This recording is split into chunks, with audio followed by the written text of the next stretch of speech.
How you doing, brothers and sisters? Thank you for joining me. Oh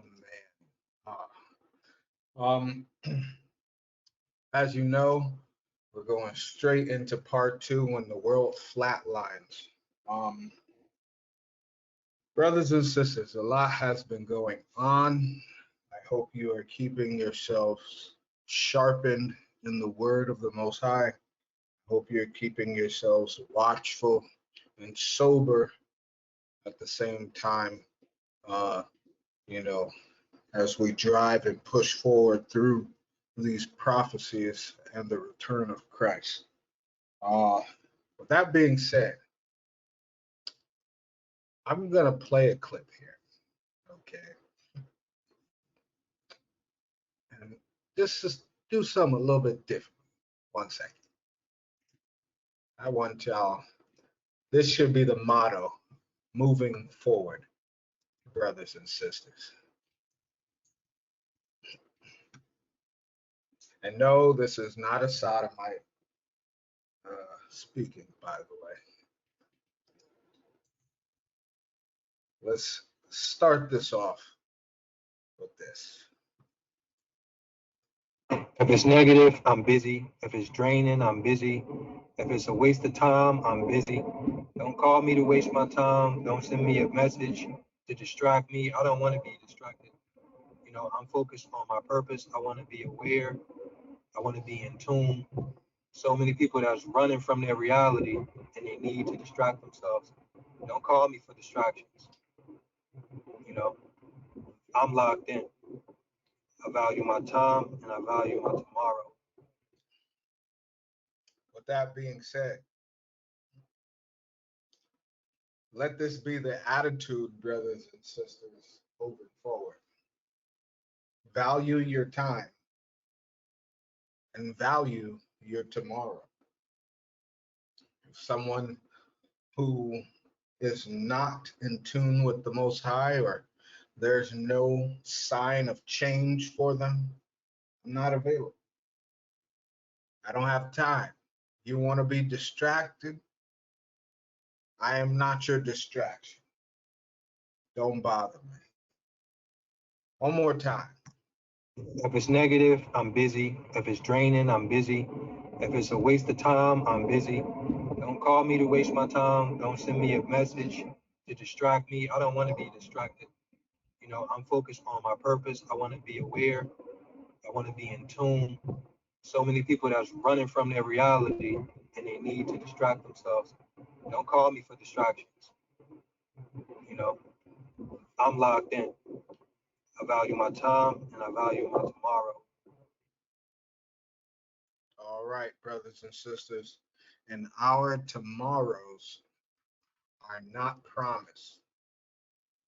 Moving forward in this lesson, you're going to see, hear some things.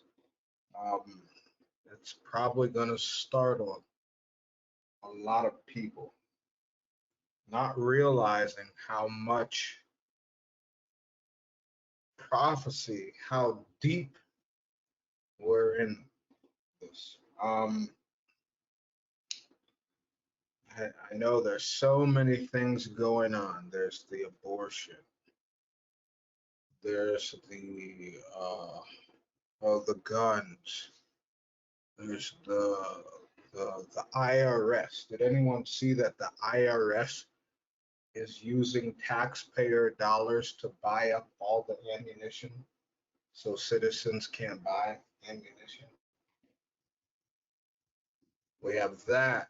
We have CERN that's going to be, now this is very interesting. Watch what I say, and to be the Most High as well. I'm gonna do a lesson on it either the day before or the day after.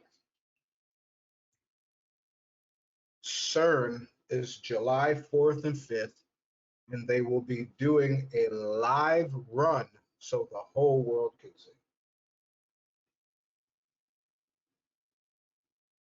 right?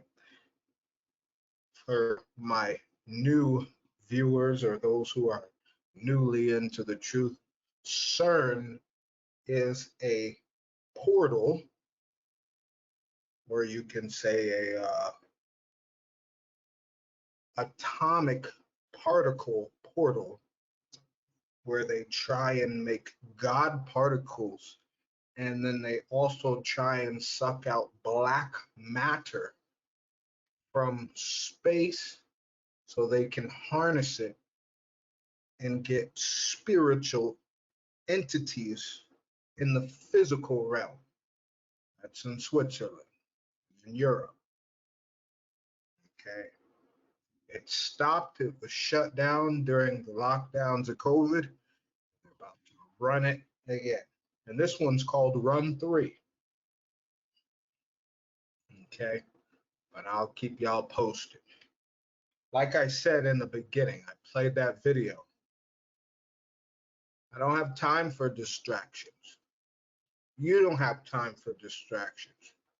If you want to make it to the kingdom of heaven, there are no time, there is no time for distractions. It's very clear, brothers and sisters, because as the world continues to crumble, just as this picture,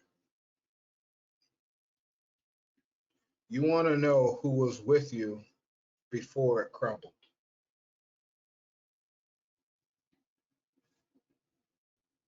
You want to know who was with you when it started to crumble. And then you want to know who came to you when it was completely crumbled. Unfortunately, there's a few types of people in this journey, those who before, those who during, those who are after, meaning they all took heed at different times.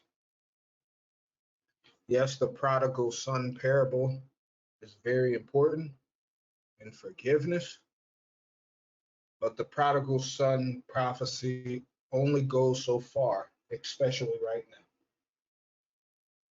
There's really no time to be undecisive, I should say. And so some people are scared, some people don't care. Some people like myself are like, okay, been in the truth for about a decade more, and we just been pushing. We understand, we've been serious about this from the beginning. Now we get to watch all the other people, run with their heads cut off like a chicken. And while at the same time, for those who are repentant, we try and guide them and steer them as best as possible. What if I told you Babylon, Babylon is fallen. And when Babylon falls, the entire world will shut down in an economic food shortage, homeless catastrophe. They called it a great reset for a reason. But remember one thing, brothers and sisters. I'm going to go into this scripture. Ecclesiasticus 33. Like I said, y'all going to hear me use this scripture until it can't be used no more. Verse 14 and 15.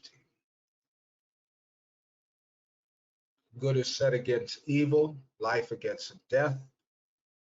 So is the godly against the sinner, and the sinner against the godly. So look upon all the works of the Most High. There are two and two, one against another. So as the Most High is allowing Satan and his children to reset things, you also need to be thinking about what is resetting for the Most High. What is happening for the Most High? Think about it. Okay. So reset. The first shall be last, and the last shall be first. That sounds like a reset, right? This sounds like everything that people've done will be undone. It'll be reset. Remember the scripture in the book of Ecclesiastes, in the book of Second Ezra, excuse me, Second Ezra, chapter 16. Go 41 or 40. O my people, hear my word, make you ready to thy battle, and in those evils be even as pilgrims upon the earth. He that selleth, let him be he that fleeth, and he that buyeth as one that will lose, and he that occupieth merchandise as he that hath no profit by it, but he that buildeth as he that shall not dwell therein, he that soweth as if he should not reap, and so also he that planteth the vineyard as he that shall not gather the grapes. They that marry as they that shall get no children, and they that marry not as the widowers, and therefore they that labor in vain. Now, why is this important? Verse 40, the Most High is telling us to move around. There's going to be a time where we're going to feel so uncomfortable, which is now, that evils is going to be all around, and we're going to have to be pilgrims. That's just what it is. Sometimes people may sell their things. Sometimes you're going to buy things. Sometimes you'll flee away with a lot, and sometimes you'll flee away with nothing. For example, he that buyeth is one that will lose. So, for example, if this house in the market is crashing, understand there just may be an opportunity for housing.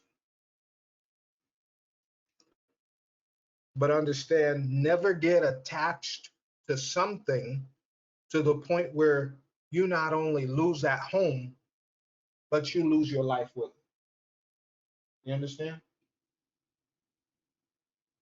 And he that selleth, let him be as he that fleeth away.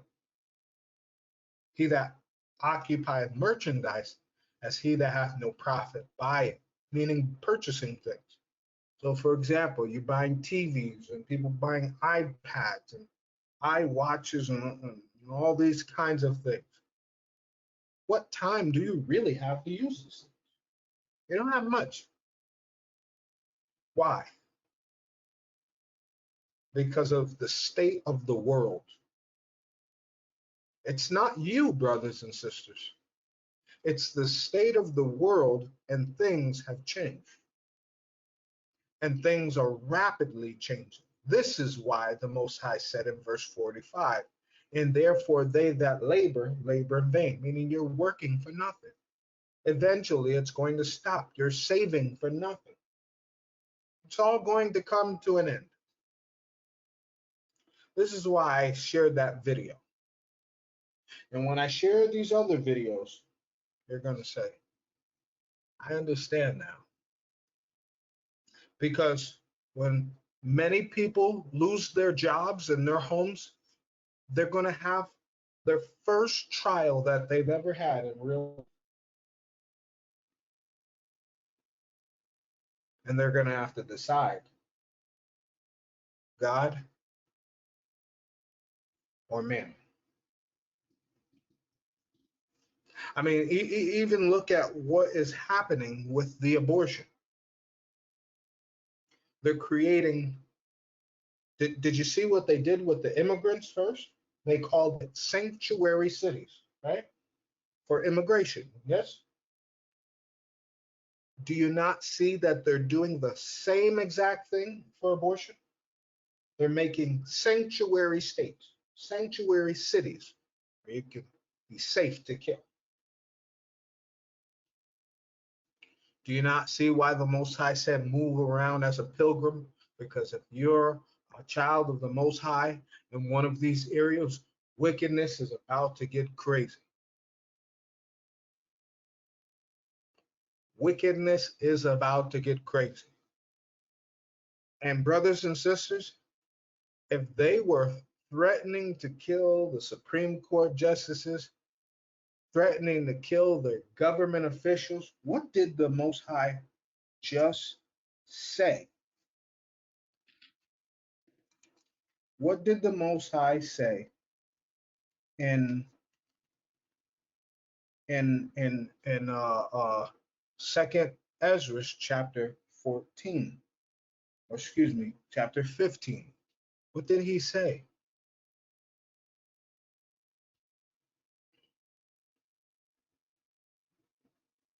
He said in verse Second Ezra chapter 15, verse 20, and I just read about this last lesson. Behold, saith God, I will call together all the kings of the earth to reverence me, which are from the rising of the sun, from the south and the east, and to turn themselves one against another and repay the things that they have done. Now, going back to verse 16 in 2 Ezra chapter 15, verse 16, for there shall be sedition among men, invading one another. They shall not regard their kings nor princes. Remember I told you? I said the governors, the congressmen, right? I said this before. Did you see what they was doing at the Phoenix Senate building? They trapped those people inside all night long, 24 hours, trying to shatter the building. And the course of their actions shall stand in their power. A man shall desire to go into a city and shall not be able. Now, this is for numerous reasons, right? How many of you knew that even though they're coining abortion on Black and Latinos, 55% of Muslims in the United States, 55% of Muslim women get abortions in the United States? They didn't tell you that statistic, did they? That came on Al Jazeera today. 55%. And they said that religious persecution would rise because they cannot get abortions. You didn't see that one, did you? So we are going crazy, and everything is happening and moving so fast, brothers and sisters. If I mean, 1 minute I want to make you a lesson, 1 minute I got like 4 or 5 lessons, and I don't know where to turn because something new is happening every single day. Every single 12 hours, something new is happening. You see Finland and another country just joined NATO. Turkey tried to abolish it and get rid of their joining. China owns 50% of the world's grain supply and is not selling it to anyone so the world can starve. Things are happening at a pace where we're sleeping and things are happening. So, brothers and sisters, don't fall asleep. When these things come, when the crash comes, when people lose their jobs and different things, They lose their homes. Don't fall asleep. If you're able to buy, don't fall asleep. If you're able to get plenty, don't fall asleep, because that's the dream of America. The American dream is to make you fall asleep, because you can't dream unless you are asleep. You can't dream unless you're asleep. And they're going to spin it out, low income this, low that. You're ready for something? Minister Yashab gonna gonna kick it off right now. We're gonna kick it off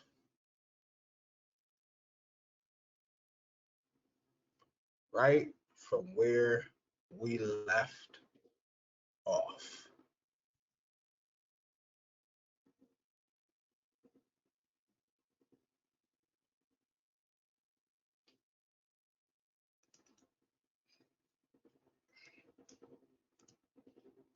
The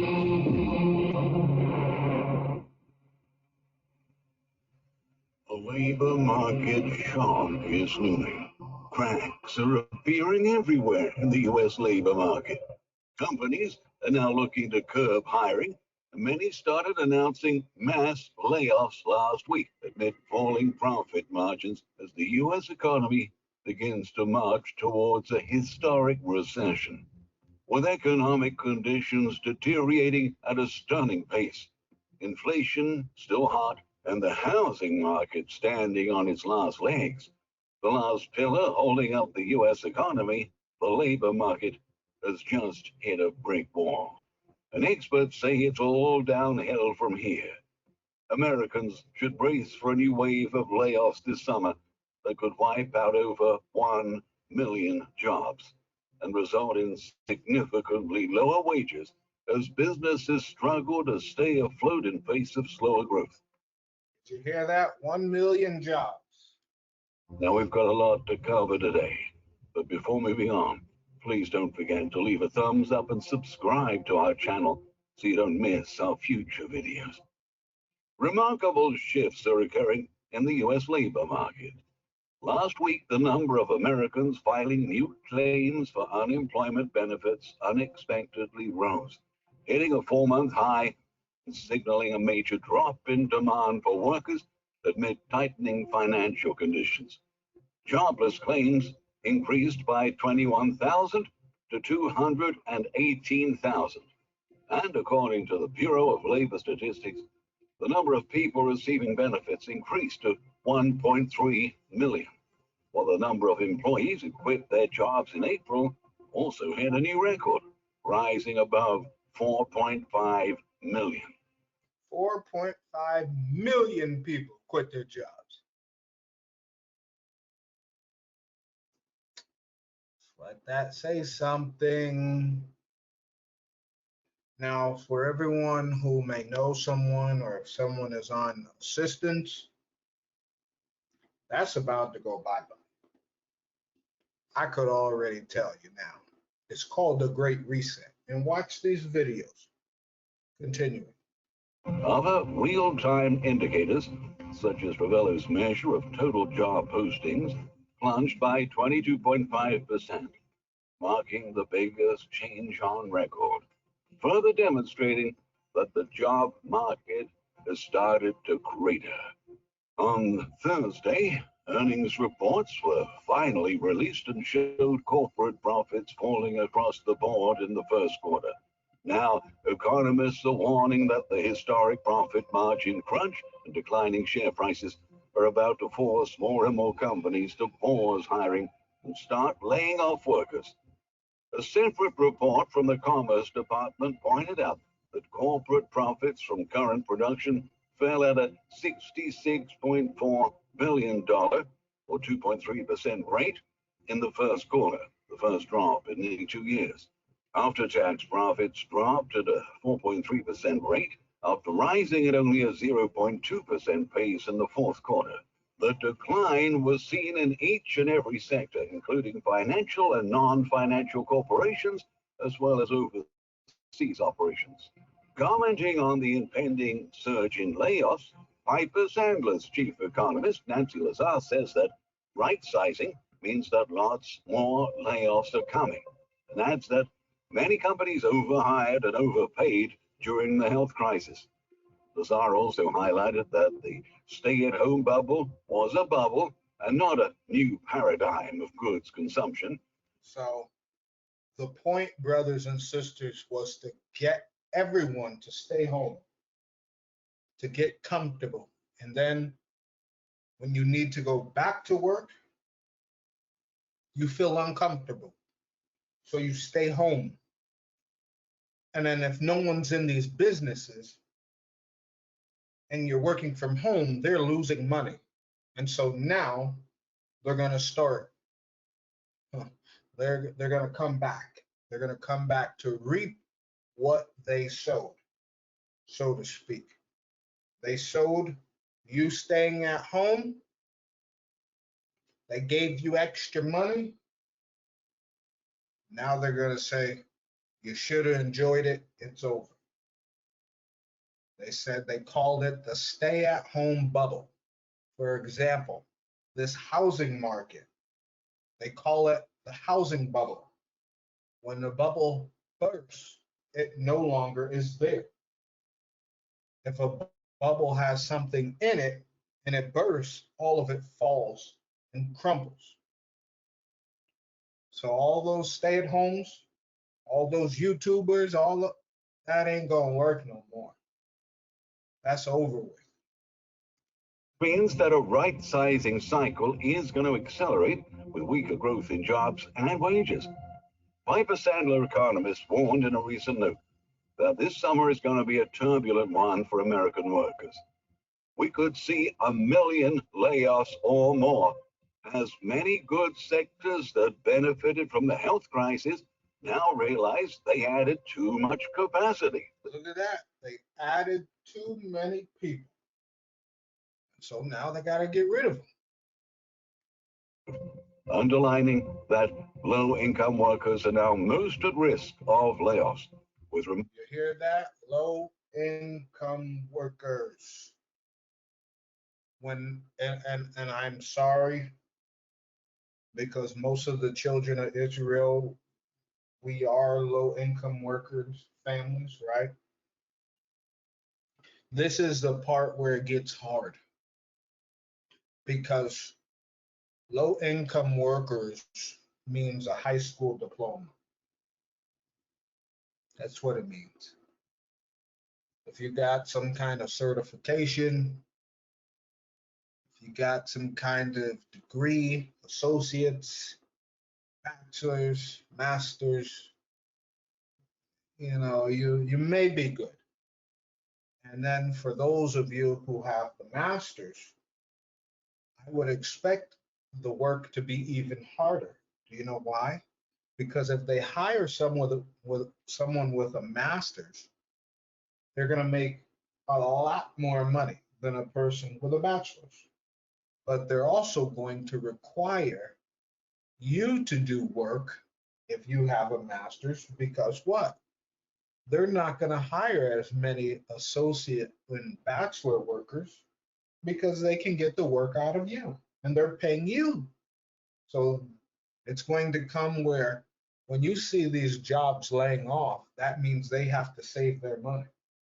Think of it that way. They're trying to save their money so that they're not losing revenue.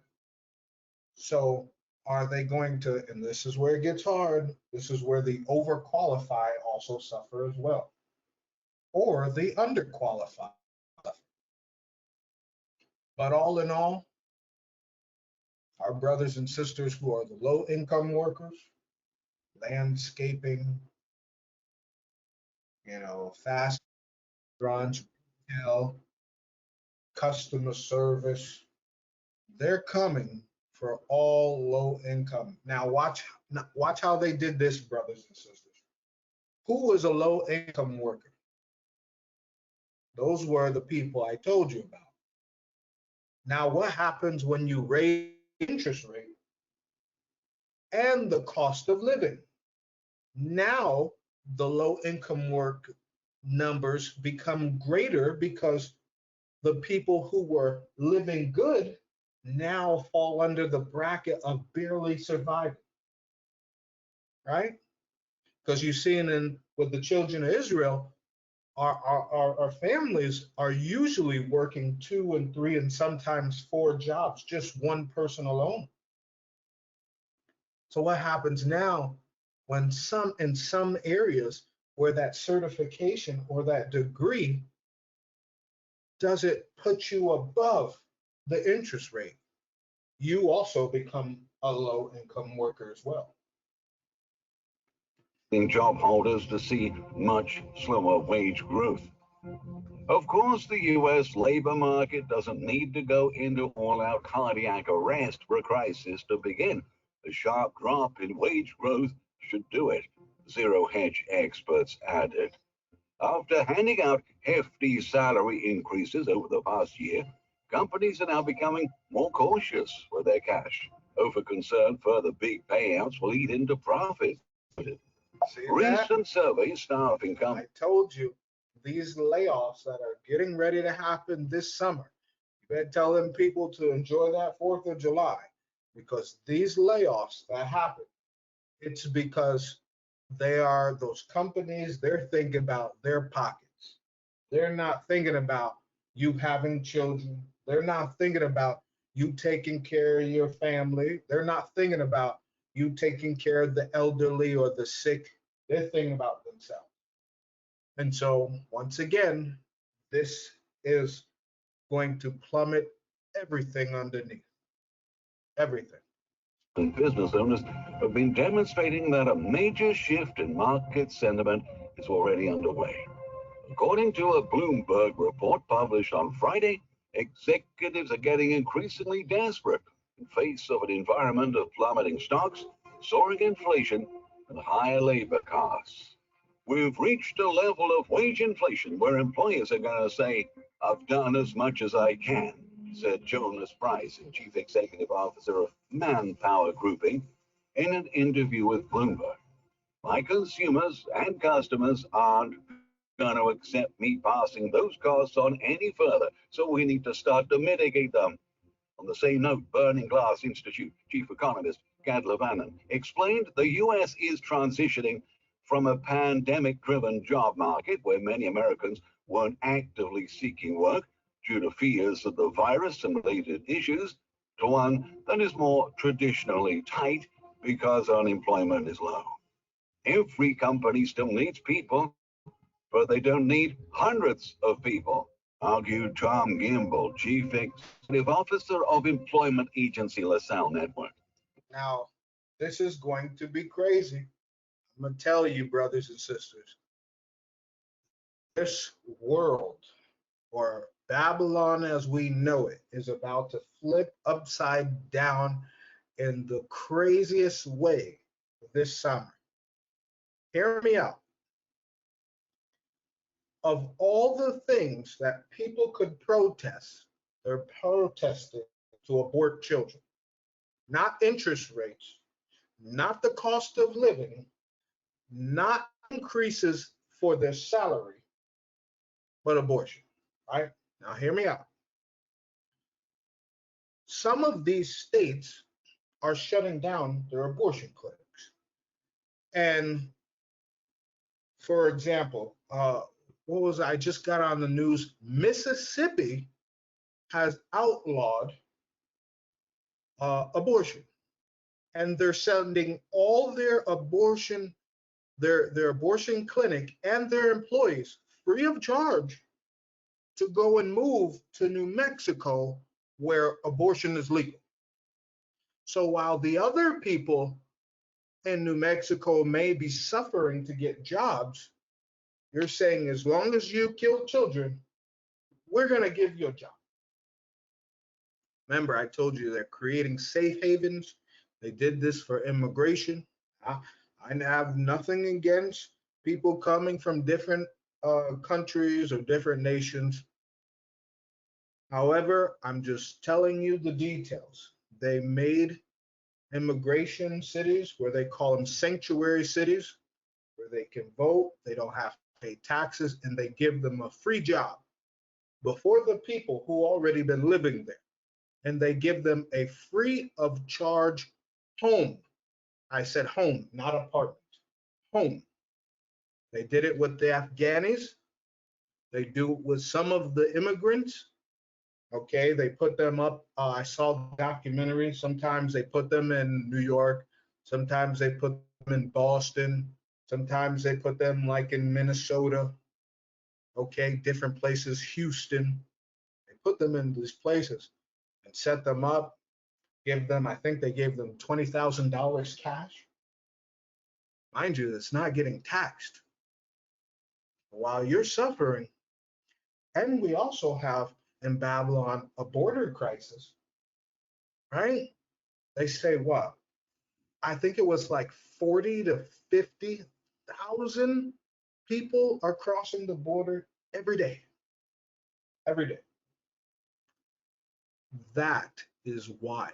Now, mind you, when they cross the border, they're getting all of these benefits. So while you and I are trying to get a job or trying to stay afloat of the rent prices and the mortgage prices, they're getting free of charge. This is going to create angry people.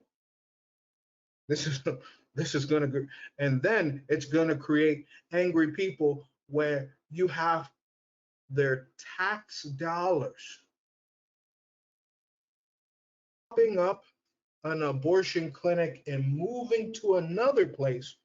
And when they say you can no longer get unemployment because we have to take care of this, when they start cutting Social Security checks from those states because they're going to fund and make sure all these people got jobs, what do you think is happening? It's going to be a very bad place. But some people have worked very hard and they just hit rock bottom for a little bit. And then you have some people, it's like, hey, they just came here. Why should they get a free home? Why should they get the incentives when I've lived here my entire life? I put my blood, sweat, and tears into this city or this state. Hey, they're creating it. Whew. That's why I said, I'm going to play that video again. That's why I said, I played that video. If it's a distraction, I don't got time for it. If you calling me to be your distraction, I don't got time for that either. I'm focused on my today and my tomorrow. That's what we do. Employers are being choosier about who they're hiring than they were 6 months ago. At the same time, there's a lot of buzz in Silicon Valley that hiring is slowing and thousands of layoffs are on the horizon.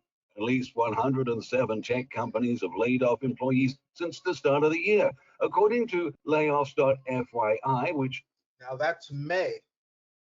They've been laying off people since May. Here we are, about to hit July in a few days. Pay attention. job cuts across the sector. Last week, Peloton and Netflix also announced layoffs as demand for their products slowed. On top of that, online car seller Carvana cut its workforce as it faces inflation and a cratering stock price. All in all, US-based employers reported more than 24,000 job cuts in April, up 14% from the month before and 6% higher than the same month last year, according to outplacement firm Challenger, Gray and Christmas. The combination of lower earnings, an ongoing stock market crash, and policy tightening is putting some executives on edge. The biggest expense for most companies is labor. Always, said Christopher Rupke, chief economist at FWD Bonds in New York. High-flying tech companies have seen their share prices plummet, which will force management to tighten their belts. We will treat hiring as a privilege and be deliberate about when and where we add headcount. Uber boss Dara Khosrow-Shahi wrote pledging to reduce costs. Economists are afraid that the job cuts seen in the tech sector soon will ripple through other sectors. In a new report, Bank of America alerted that the demise of some big companies is likely to trigger a chain reaction and result in a sharp increase in hiring freezes, job cuts, and wage stagnation. Any kind of news flow about job losses and high-profile companies has the potential to chip away at sentiment. The main question is, will consumer spending keep its head above water? Bank of America's Tinsley asked. That's the same concern expressed by the legendary investor Michael Burry, who recently emerged from the shadows to warn about the imminent collapse of consumer spending. In Burry's view, Americans are saving less, borrowing more, and have spent the extra money they stashed away during the health crisis. Those trends could herald a sustained decline in consumer spending and further erode corporate earnings, the financial expert cautioned on Friday.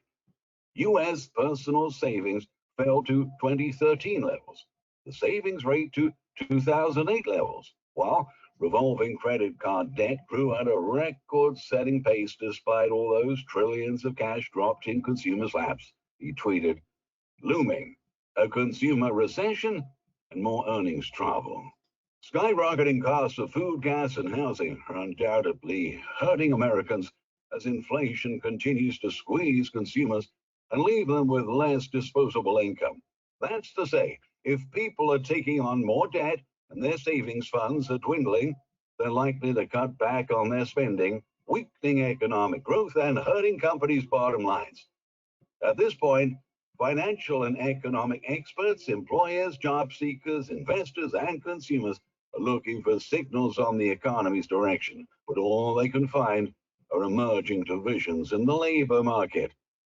However, the tentative signs that payroll growth is slowing and wage growth is falling are not going to be enough to convince the Fed to back away from their planned series of 50 basis point rate hikes at the next couple of meetings. Michael P., senior U.S. economist. And that means they're going to raise the interest rate again.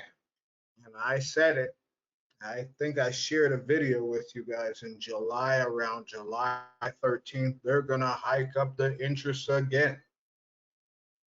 Oh, be ready. Capital Economics said in a note. This means that the potential for an economic recession seems higher than ever. Bloomberg economists wrote that the risk of a recession is high and rising. Of course, the one entity that can turn sentiment around is the Fed. Markets are chattering that the Fed will pause its rate hikes in September, but we think that would be premature. In our scenario, for a dovish Fed turn, it would happen only at the end of the year. Whenever the Fed is hiking, recession is always that shadow in the closet that may come out.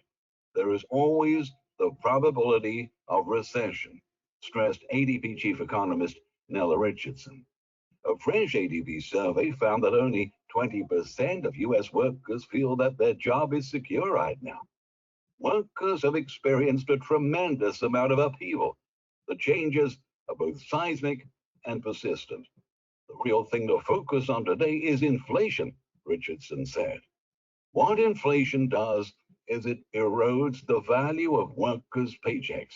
And did anyone see today on the news, the Federal Reserve? You can Google this. Federal Reserve said that they are going to devalue the dollar. Now, I'm not the smartest person, but it's hard enough to get what? Milk, bread, water, it's hard, right? It's hard to get those things. Now, by devaluing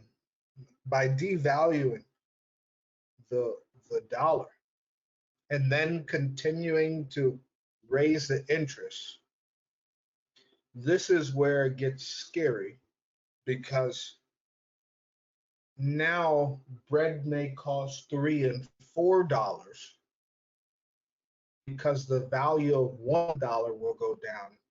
You'll see the interest rate hike it up to the point where pretty much it would be like, you know, like I said, $50 is going to be the new $1. Okay. $100 is going to be the new $5. There won't be any, I mean, you're going to have to, think of this. I remember during the pandemic, I would go and buy 30 waters of distilled waters at a time from Walmart, maybe spend like $20, maybe. Sometimes, a little cheaper. Now I can't get the water under $35. It's almost $40 to get 40, or excuse me, $50 really to get almost 30 gallons of water, 30 jugs of water. Inflation is hitting. What? The water used to be, what was it, like 59 cents, 50 cents, 60 something cents, and now it's $1.08, $1.28, $1.38 for one thing of water. So it's going it's going to get bad. The next video that I have is going to explain it even deeper, but continue. Getting more take-home pay, but it's just not going as far as it used to. At the end of the day, when all is said and done, the average worker in the fourth quartile of income earners is only making about $2 more than they did in 2019 per hour, Richardson continued. Despite all the talk of wage growth, it hasn't been stellar when you think about inflation. Real wages are declining, and that's true at every income level. In other words, our leaders will have to decide what's worse: recession and bear market, or runaway inflation, as millions of Americans start to see their wages revert back to normal if they're lucky, while many other millions are about to lose their jobs. And soon, the U.S. population will have to confront the terrible fate of seeing their purchasing power slashed right in the middle of another historic economic recession while unemployment rises once again. Now, brothers and sisters, also, when they devalue the dollar, I shared this video with you guys, what they did with India. It makes the importing and exporting inflation rise, which means anything that comes from out of your state or out of the country, the prices will rise catastrophic. Okay. So, say if you got oranges from Florida and maybe they was like, $10 at Costco, right? Maybe 12 or $13 at Costco, maybe. With them devaluing the dollar, you can see oranges maybe $20 a crate, if not more. Things like this, apples used to be what, $6.99, you know, for a crate. You would see $15, 12, $15 for apples, you know. And I've already shared with y'all that some places are even trying to sell eggs by the egg, by one egg. So imagine purchasing one egg for $2 or $3. Now you have a dozen eggs times two, is $24. With tax, 26, maybe 25, $26. So you'd be spending $30 for eggs. So be careful, because it's getting wild. If you do have a job, you should hold on to it while you can, because we surely have a very bumpy road ahead of us, and it is safe to say that nobody will come to rescue us from this gigantic mess. Now, really quickly, this may be, I think this is probably the scariest scripture that people don't like to read, especially your modern day Christians. Uh, they don't like to read the scripture. We're gonna go to what was it? Zechariah. We'll go to Zechariah chapter 13. This is a scripture they don't like to read. But hey, you don't want to read it, you'll die by it. At least you have the knowledge and you can move forward. It reads verse 1 through 9, Zechariah 13, verse 1. In that day there shall be a fountain open to the house of David and to the inhabitants of Jerusalem for sin and uncleanness. And it shall come to pass in that day, saith the Lord of hosts, that I will cut off the names of the idols out of the land, and they shall no more be remembered. And also I will cause the prophets and the unclean spirit to pass out of the land. Now, believe it or not, this abortion topic is weeding out religious leaders. This is the first part. Okay, this is the first part of getting rid of the prophets and the unclean spirits, because you need a minister, a priest, an elder, whomever, to tell you the truth. We've been lied to for so many years. I want to be lied to now. I don't want to go back to sleep. I want you to tell me the hard truth and tell me, do I have a chance or not? Right? Hey. And it shall come to pass that when any shall yet prophesy, then his father and his mother that begat him shall say unto him, thou shalt not live, for thou speakest lies in the name of the Lord. And his father and his mother that begat him shall thrust him through when he prophesied. Now this is deep. You know, I think of I think of I don't, without saying any names, I think of, you know, the Israelite, you know, leader, one of the Israelite elders. And he's so they're so bent on, you know, being with their family, mother and father. And you know, I think of them every time I read this scripture, because Christ said that you are supposed to separate from certain family members. In fact, let me get that for y'all.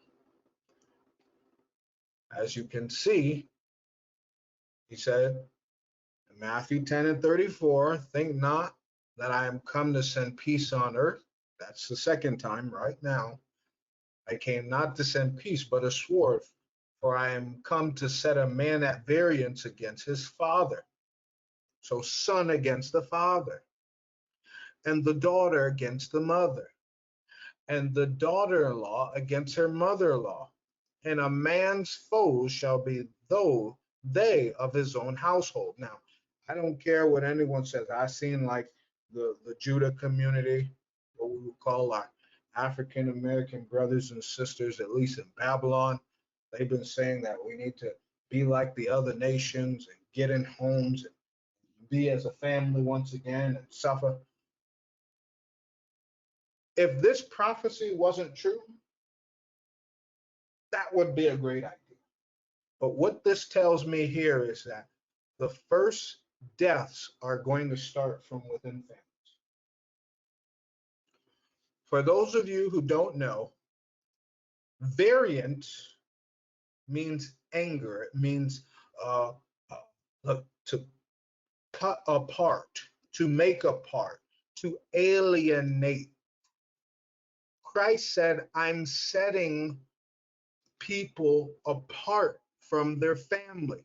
So why are you going back to your family when Christ is saying, I'm pulling you away from them? Have you noticed that a lot of the crimes have been happening within households? What a man killed his wife for losing her job over the COVID vaccine? So what? Huh?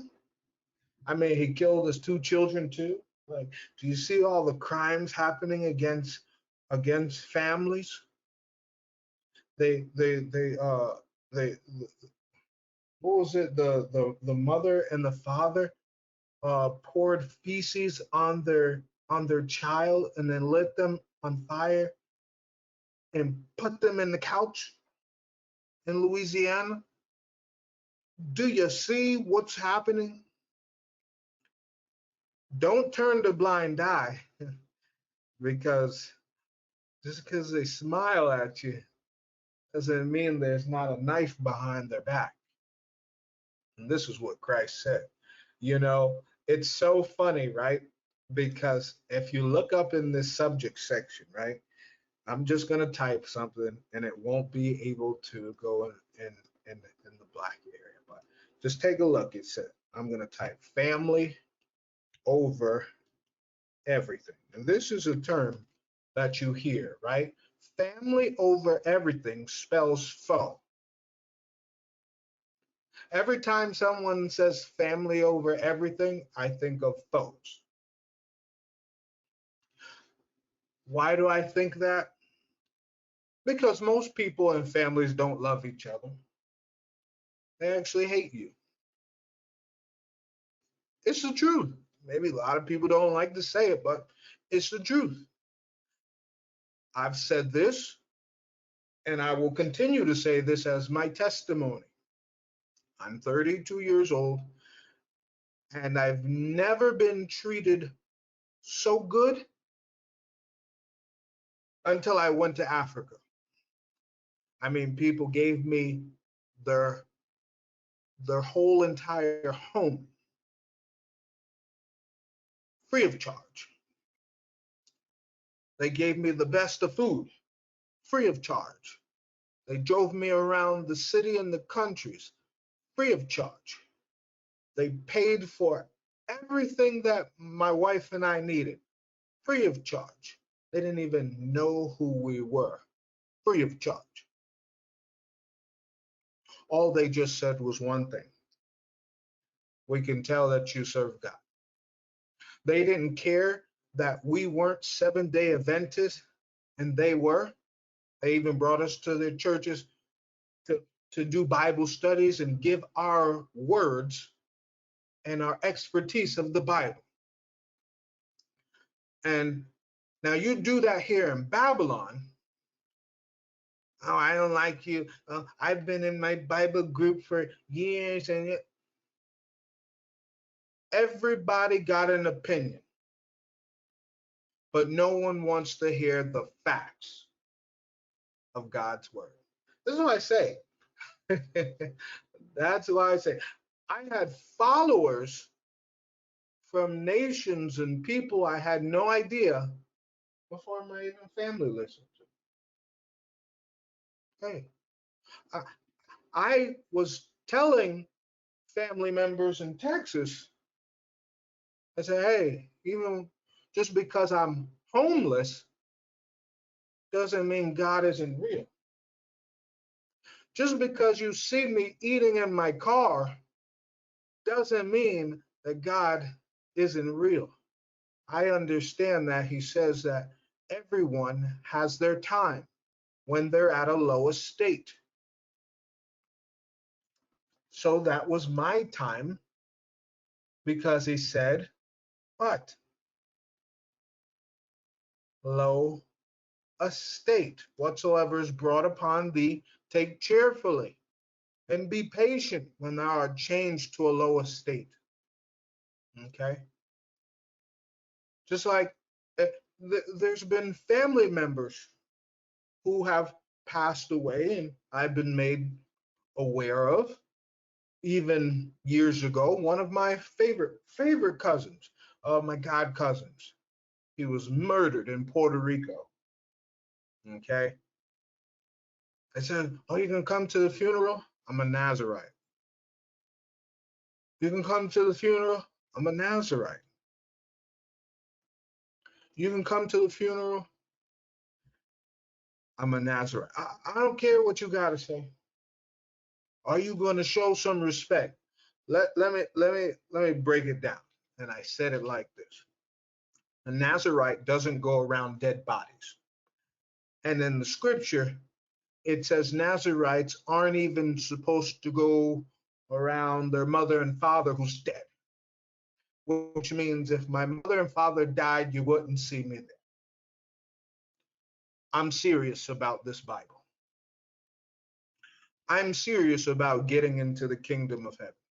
The minute I found out that people get trafficked and kidnapped and organ harvesting, in fact, one of the Gentiles in Africa taught me about organ harvesting and how if I ever see certain things in Africa to run because they do it to foreigners and they do it to children in the same city that I was walking in with no vehicle. So the minute I found out that that was real, it shocked me and I said, you know what? This more deeper than we think. This more deeper than scripture. How can the Bible not be real? And how can I not want to promise when people are being trafficked, kidnapped, prostituted, sold every day? And me, I have freedom? No, I'd be doing those people a disservice because they want what I have, which is freedom, but they don't have the opportunity to be free. So, yeah, I'm going to take this serious. I love you from a distance. But if you die, I even told my mom this. I said, if you die, don't call me. I can't help you. I'm a Nazarite.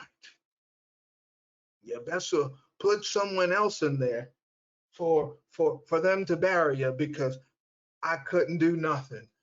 In fact, for our new viewers, the Nazarite vow. Numbers chapter 6.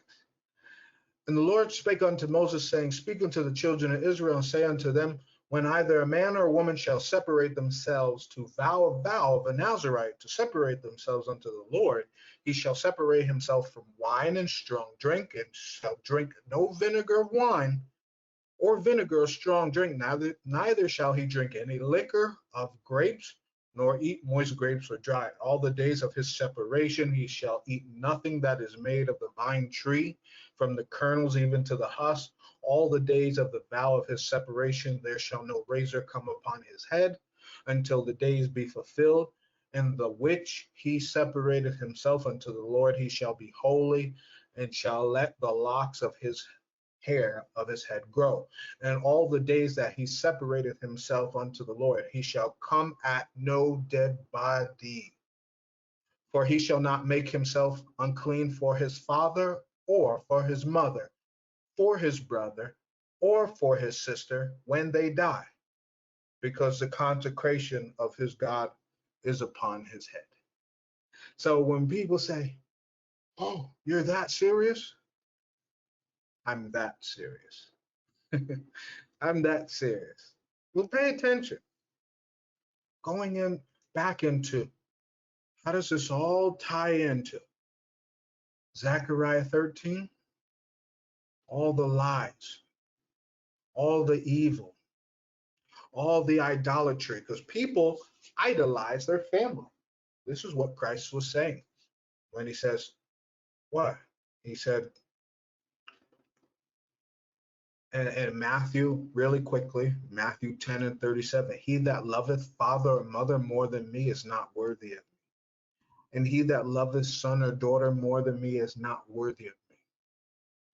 He's talking about idolizing your family so much that you don't even serve God. How many people do this today? Well, I got to tell my mom or I got to tell my dad, hey, your mom sins, your dad sins is not your sins. I prefer one of us to make it to the kingdom than both of us be dragged to hell. Why? I don't want to burn. I don't want to burn for anybody. And if I have a choice, which we all do, I'm going to keep on pushing and do the best I can do. So at the day of judgment, Christ can say, well done. That's the whole goal. Zechariah 13:4. And it shall come to pass in that day that the prophets shall be ashamed, every one of his vision, when he hath prophesied, neither shall they wear rough garment to deceive. This means all those fringes that those Israelites and those nice dresses that the sisters is wearing, hey, that gotta go. You ain't fooling nobody. Just because you look nice doesn't mean your soul is clean. That is for certain. Verse 5 reads, but he shall say, I am no prophet, I am no husband, I'm an husbandman. For man taught me to keep cattle from my youth.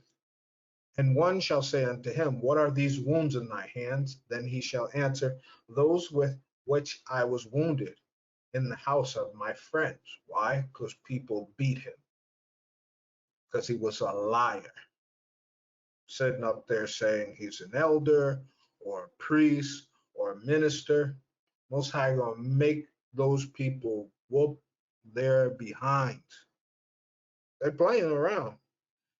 Like I said before, what happened to uh, what happened to all those Israelites, right?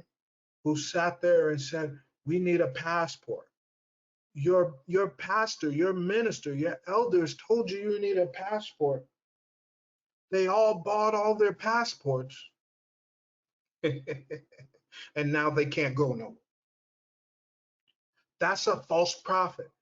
Your elder told you to go to Zimbabwe. Now Zimbabwe just increased their interest rate by 200%. Now you can't use your money. Now it's worse than here in Zimbabwe. That's a false prophet. But they keep, the children of Israel, we always go off of looks and likes. How many people got likes? How many people got how people look?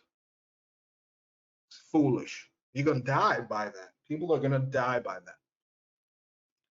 Verse 7, awake, O sword, against my shepherd, and against the man that is my fellow, saith the Lord of hosts. Smite the shepherd, and the sheep shall be scattered, and I will turn my hand upon the little ones. I'm getting ready to show you a video that's going to show you the smiting of the shepherd. And why do I say that? Let's keep going. And it shall come to pass that in all the land, this is the entire world, saith the Lord, two parts therein shall be cut off and die, but the third shall be left therein. And I will bring the third part through the fire and will refine them as silver is refined and will try them as gold is tried. They shall call on my name and I will hear them. I will say, it is my people, and they shall say, the Lord is my God. Now, how do we get to this point? What is that fire, brothers and sisters? What is that trial? That trial is what Christ said in Matthew 6. Christ said, the trial is in the reasoning of a man, and the trial is going to go straight to servitude. No man can serve two masters. Either he will hate the one and love the other, or else he will hold on to the one and despise the other. Ye cannot serve God and mammon. And this is going to be the fire. When you can't afford food, when you can't afford gas,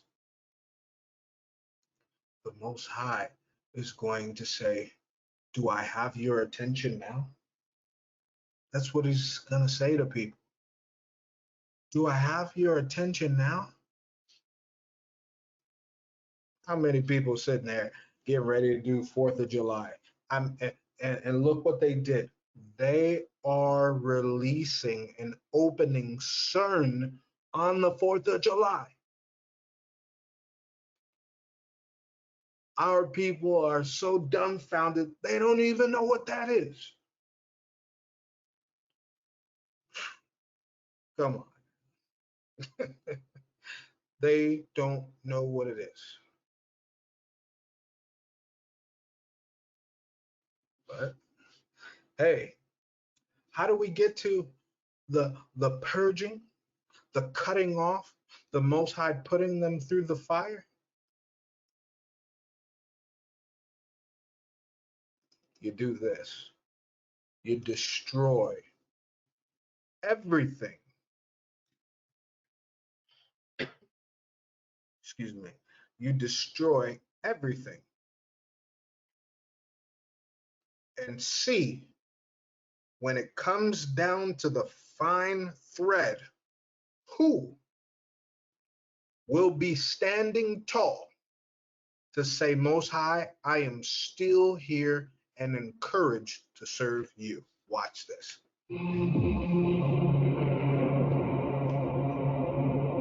If you know someone that still doesn't believe the U.S. middle class is literally falling apart, show them this video, because by the end of it, they'll probably have a different opinion. Overall, the long-term trends that have been eviscerating the middle class just continue to accelerate in the past few years. The percentage of middle-class jobs has significantly shrunk, while the wealth of the typical American household has fallen precipitously. Homes are still the main asset class, helping American families climb the income ladder. However, the rate of home ownership has been steadily declining as household costs have exploded all across the country. Now we're seeing millions of middle class households struggling to keep up with the rising cost of living. And yet, the decline of the U.S. middle class is a crisis we're not properly paying attention to. That's why today we've compiled 30 statistics that prove beyond a shadow of a doubt that the middle class in America is being systematically destroyed. Destroyed. But before checking this list, please support us by leaving a thumbs up in the video and subscribing to our channel so you don't miss our future lists. Without further ado, here are 30 stats to 30 show to anyone Here that it does goes. not believe Check the this middle out. class is being It's destroyed. over. 1.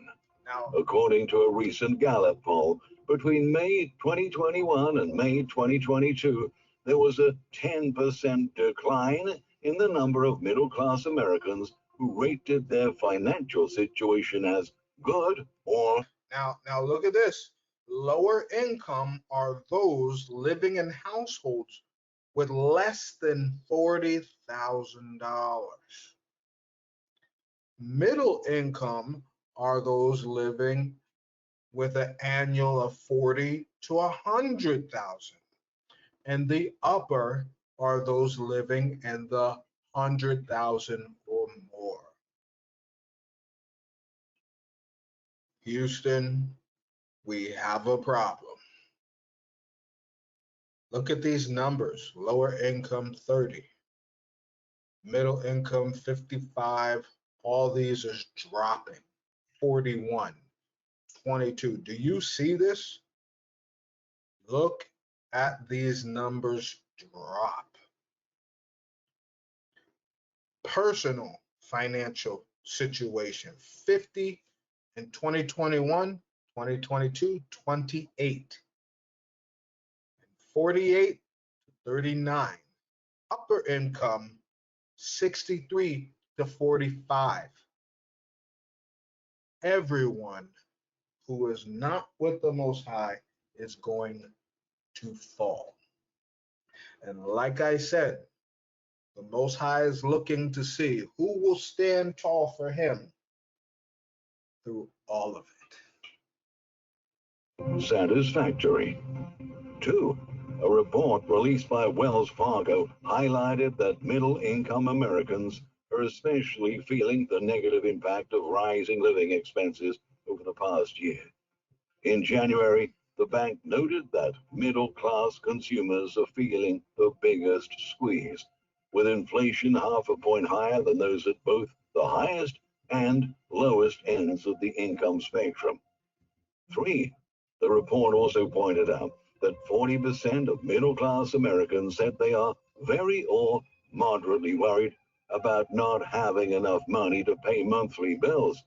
About a third, or 34% of middle class respondents, also said they're worried about paying rent, mortgage, other housing costs, and about a quarter, or 22%, said they're only making the minimum payment on credit cards.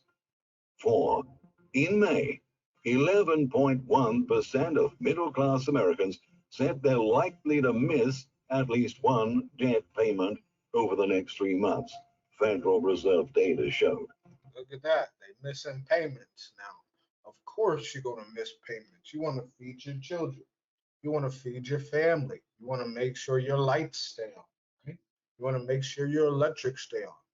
It's getting real. It's getting real. 5. Inflation has actually been squeezing the middle class for decades, but official numbers mask this reality.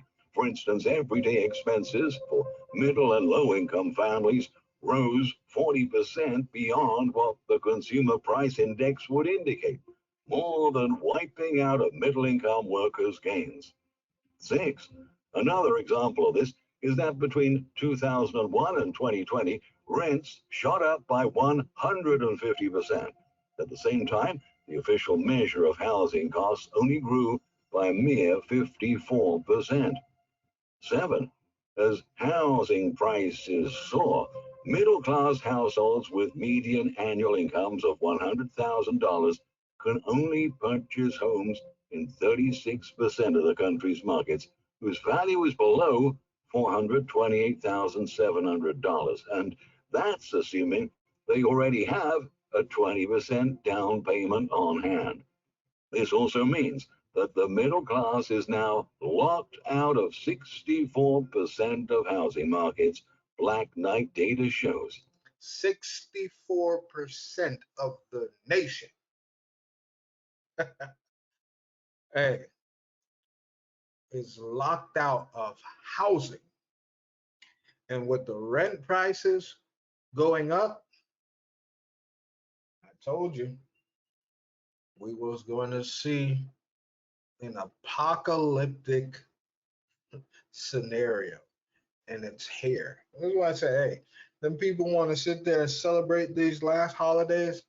You go right ahead, because you gonna remember next year when you homeless. Oh man, I should have done that differently. Don't remember. If not now, later. What did the credit cards say? Buy now, pay later. Oh yeah, you about that. That's about to be finished. It's going to be suffer now and pay later forever. 8. In 2001, a two-income middle-class family would have had, on average, $4,000 extra to spend after covering their basic needs. Today, by contrast, that same family would have to go $2,000 into debt to sustain a very modest lifestyle, as revealed by a study conducted by the Ludwig Institute for Shared Economic Prosperity, LICEP. 9. According to a Conference Board survey of middle class workers, mainly professional and office employees, just under two thirds, or roughly 61.8%, said they are worried about their pay being able to keep up with inflation this year. 10. According to a new CNBC and Momentive workforce survey, 66% of American workers say that inflation has outpaced any salary gains they've made in the past 12 months. While 19% say increases in their salary have about matched inflation. 11. At this point, economic pessimism continues to grow in the U.S. Last month, Gallup's Economic Confidence Index measured minus 45. That's down from minus 39 in each of the previous 2 months. It is the lowest reading since the tail end of the Great Recession in early 2009. 12.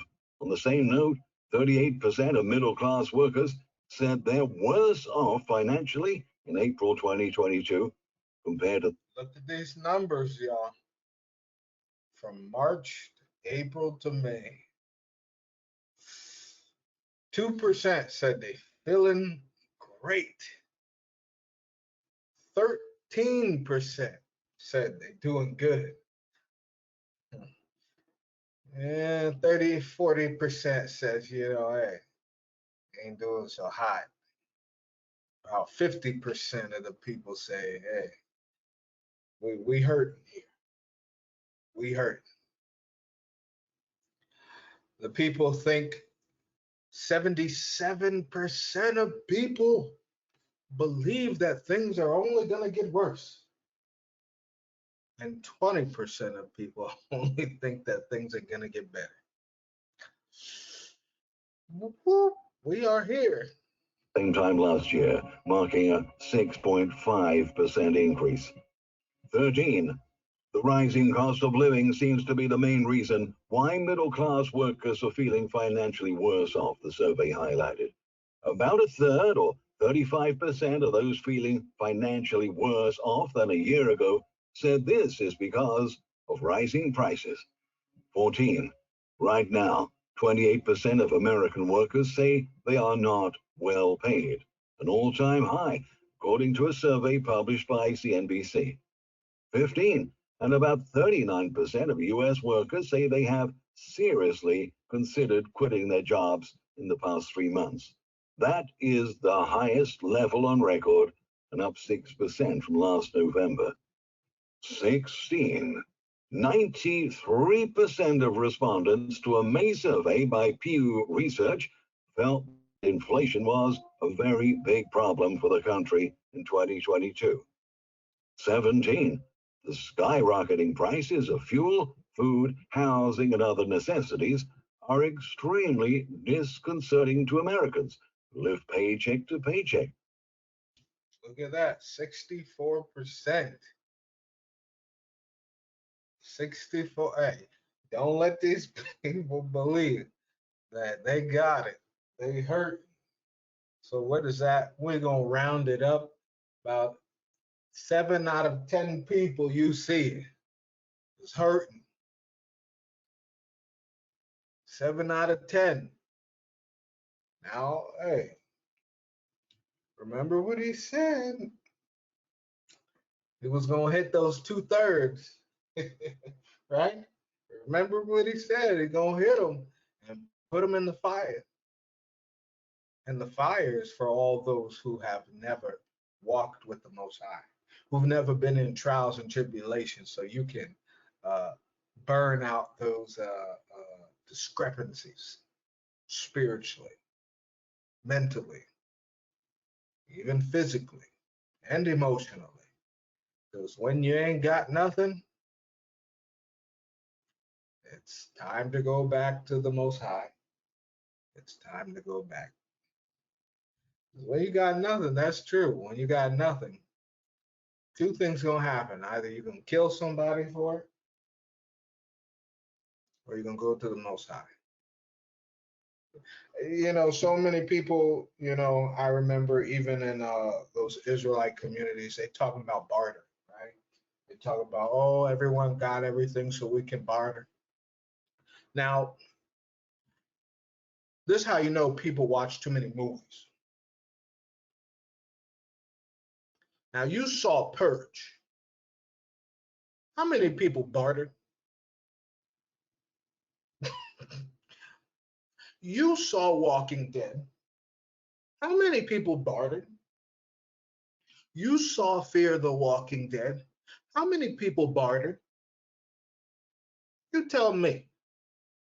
You really think people's gonna trade with you? Come on now. You got the Muslims, the Buddhists, the Hindus, the Satanists. Okay. You got those who are in the believe it or not, the vampirism. You got all these dark and twisted ideologies, cults, organizations, and you think someone gonna barter for a can of beans and corn? You are stupid. I said it because I told them years ago, and the people looked at me like I was crazy. I'm like, if mayhem is about to go on, Christ said that neighbor gonna be against neighbor. What make you think if they gonna be fighting each other that they gonna share with you? They're gonna kill you for it. Y'all saw that clip 2 years ago that I shared. That man said if his daughter is hungry, he's gonna kill his neighbor and chop them up and eat. You think someone's gonna barter with you? I'm telling you, I'm sorry, but our black brothers and sisters are the only ones stuck in the the 1800 century, because you're talking about bartering where gun sales, people buying 2 and 3 and 4 guns at a time, people making 3D guns, and you think someone's going to barter with you? You are a fool.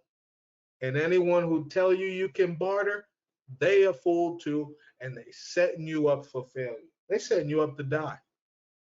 Go ahead and go ahead and barter. Let me show you.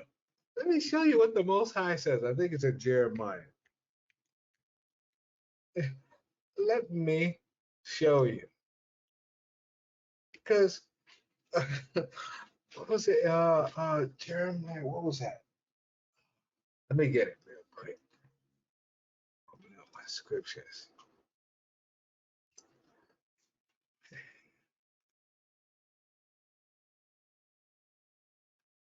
Yeah, right there. Let me show y'all. You think that someone, wait, where is it? Okay, okay. Jeremiah 7.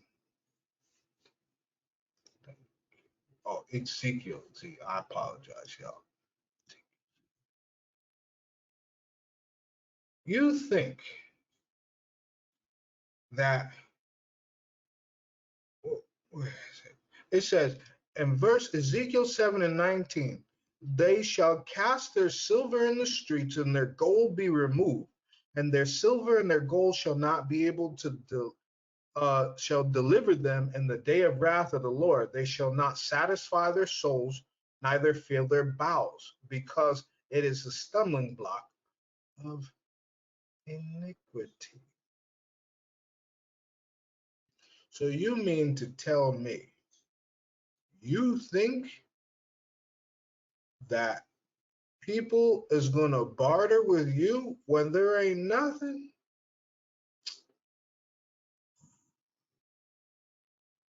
When it says violence is risen up into a rod of wickedness, none of them shall remain, nor of the multitude, nor any of theirs, neither shall be wailing for them.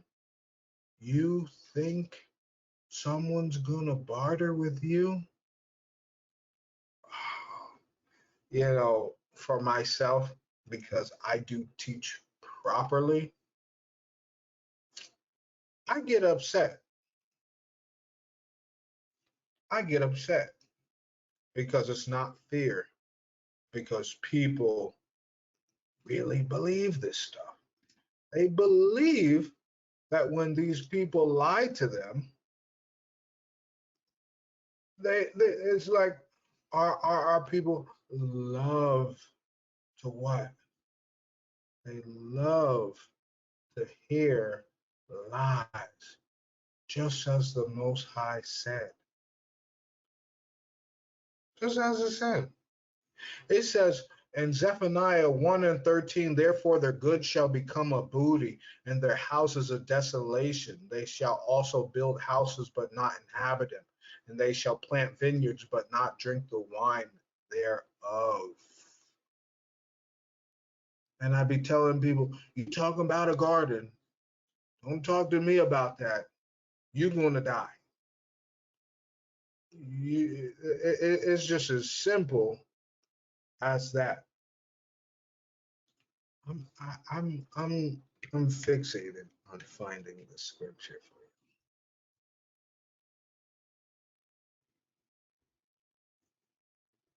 you. Oh, brain freeze. It's okay. Y'all understand. Back to the video. What you think? What do you think this gonna do?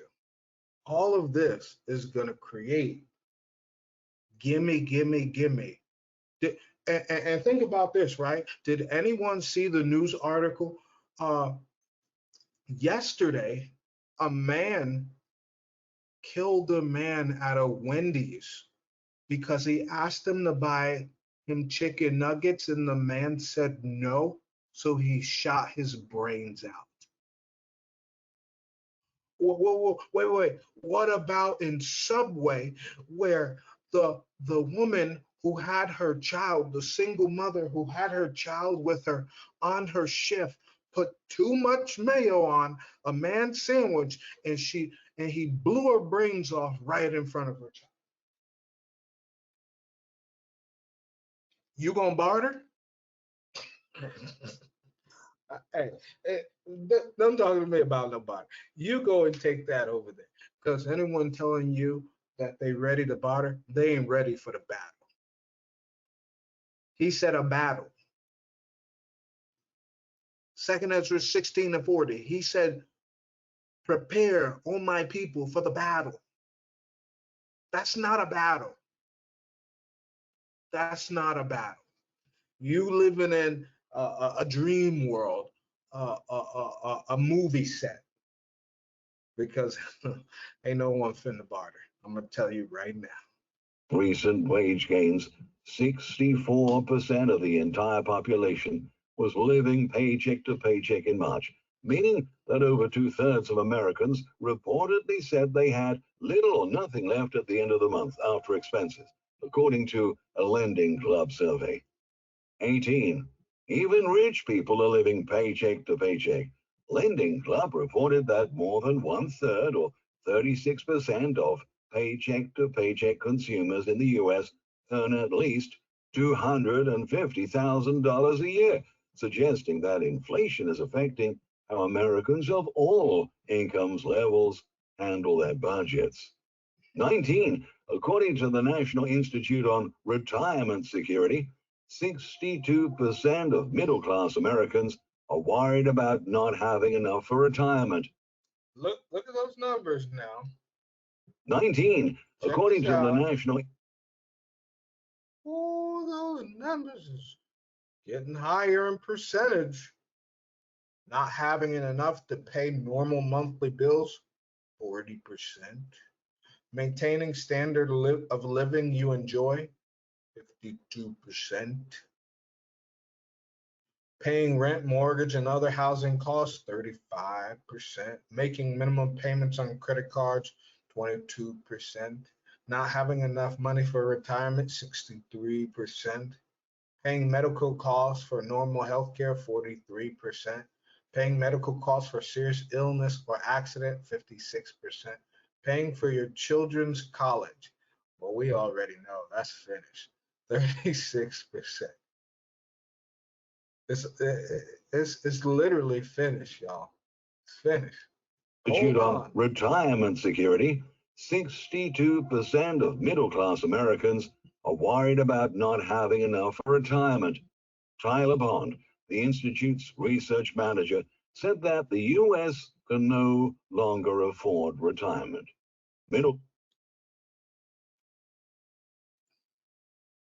I told you they was coming for that money, right?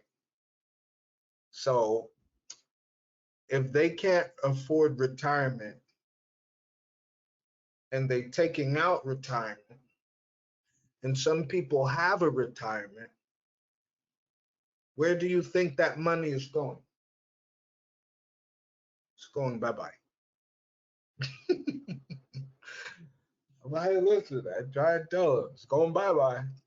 Us Americans face sharp economic inequality, with ownership of financial assets highly concentrated among the wealthy, Bond said.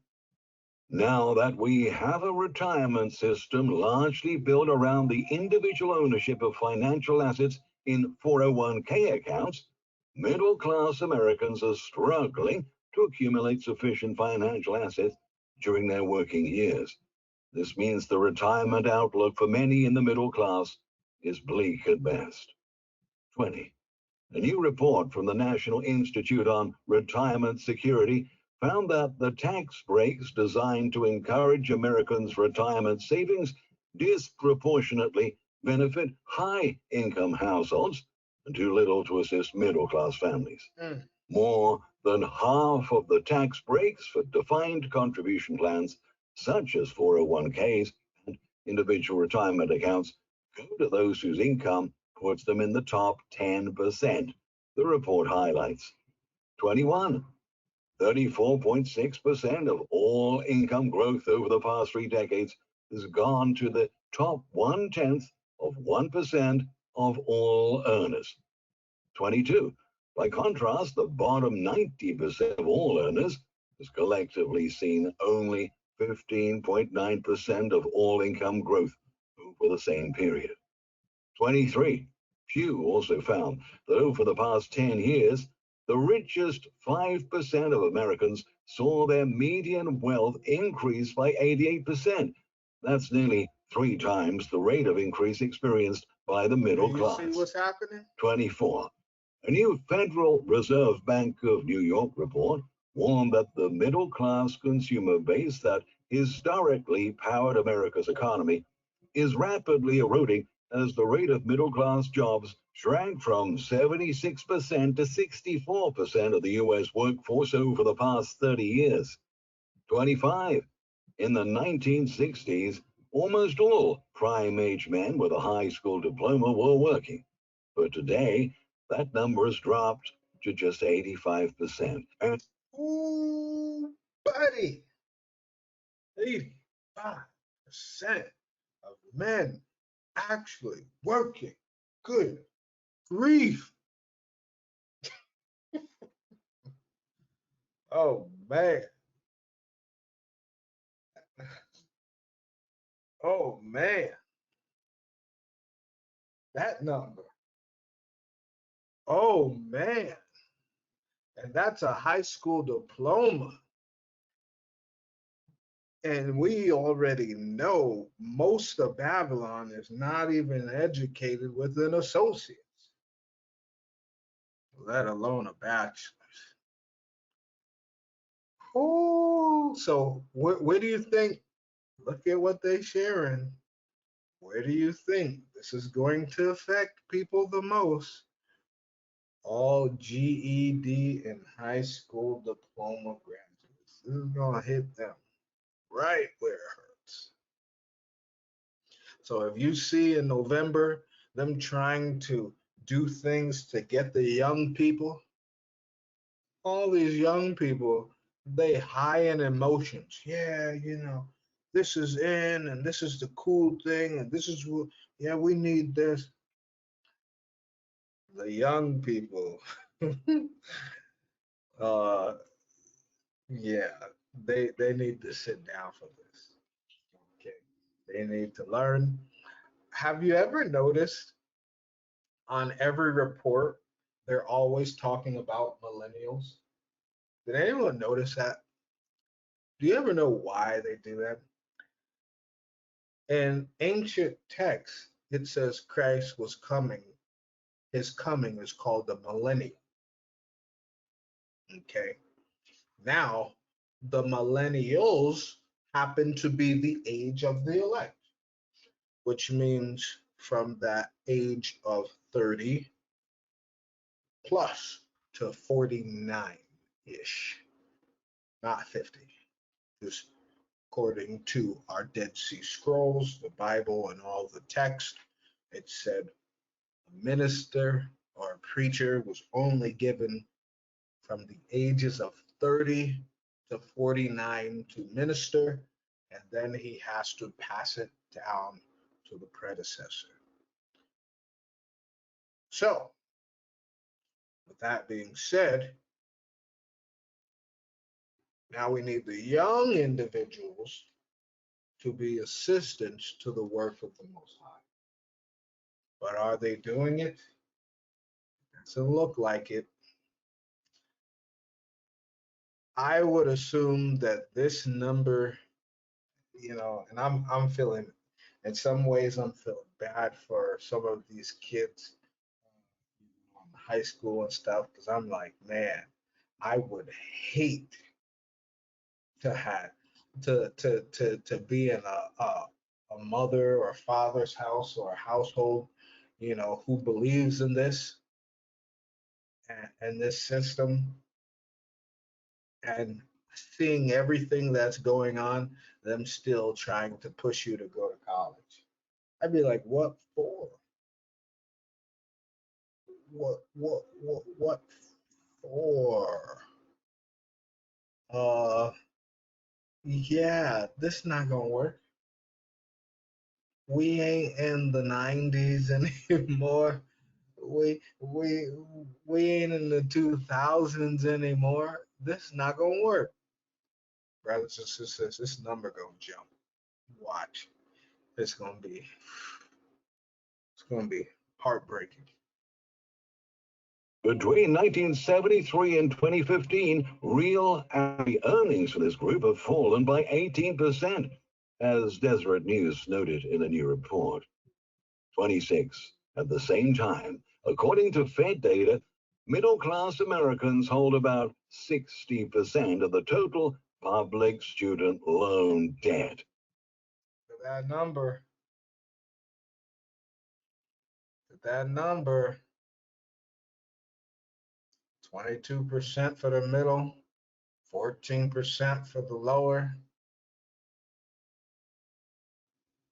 and I praise the Most High for you know being able to do school for free, because I see that I've spoken to employees, coworkers before in different jobs, and they said they do garnish your wages, and I'm like, whoo, I mean, just for that, just to go to school, you're going to school to become something to get a higher pay, just for them to take that pay right back. Like, and we're talking about car payment. We're talking about car payment garnishment. Yikes. Come on now. 27. A couple of weeks ago, the U.S. Department of Agriculture published a report which found that when adjusting to 2022's inflation rate, the cost of raising a child from birth through age 17 in a middle class family of two working adults is almost $286,000. 28. Ooh, buddy. On the flip side, more than 12.5 million children in the U.S. live in poverty. Look at those numbers. Look at those numbers, and they are getting bigger by the month. Hey, the Most High said, who gonna stand for the Most High? Right? Who gonna stand for the Most High? The first shall be last. I'm gonna tell you that right now. I'm laughing because the first shall be last. Look, and this is nothing against my uh, Edomite brethren or sisters, who are our viewers as well, which would be the Caucasian folks, you know. But my goodness, once upon a time, it was the Black and Brown community who was facing extreme poverty. And now, you see, I'm not agreeing with these numbers because if we do the math, brothers and sisters, here they say Black is 19.5, right?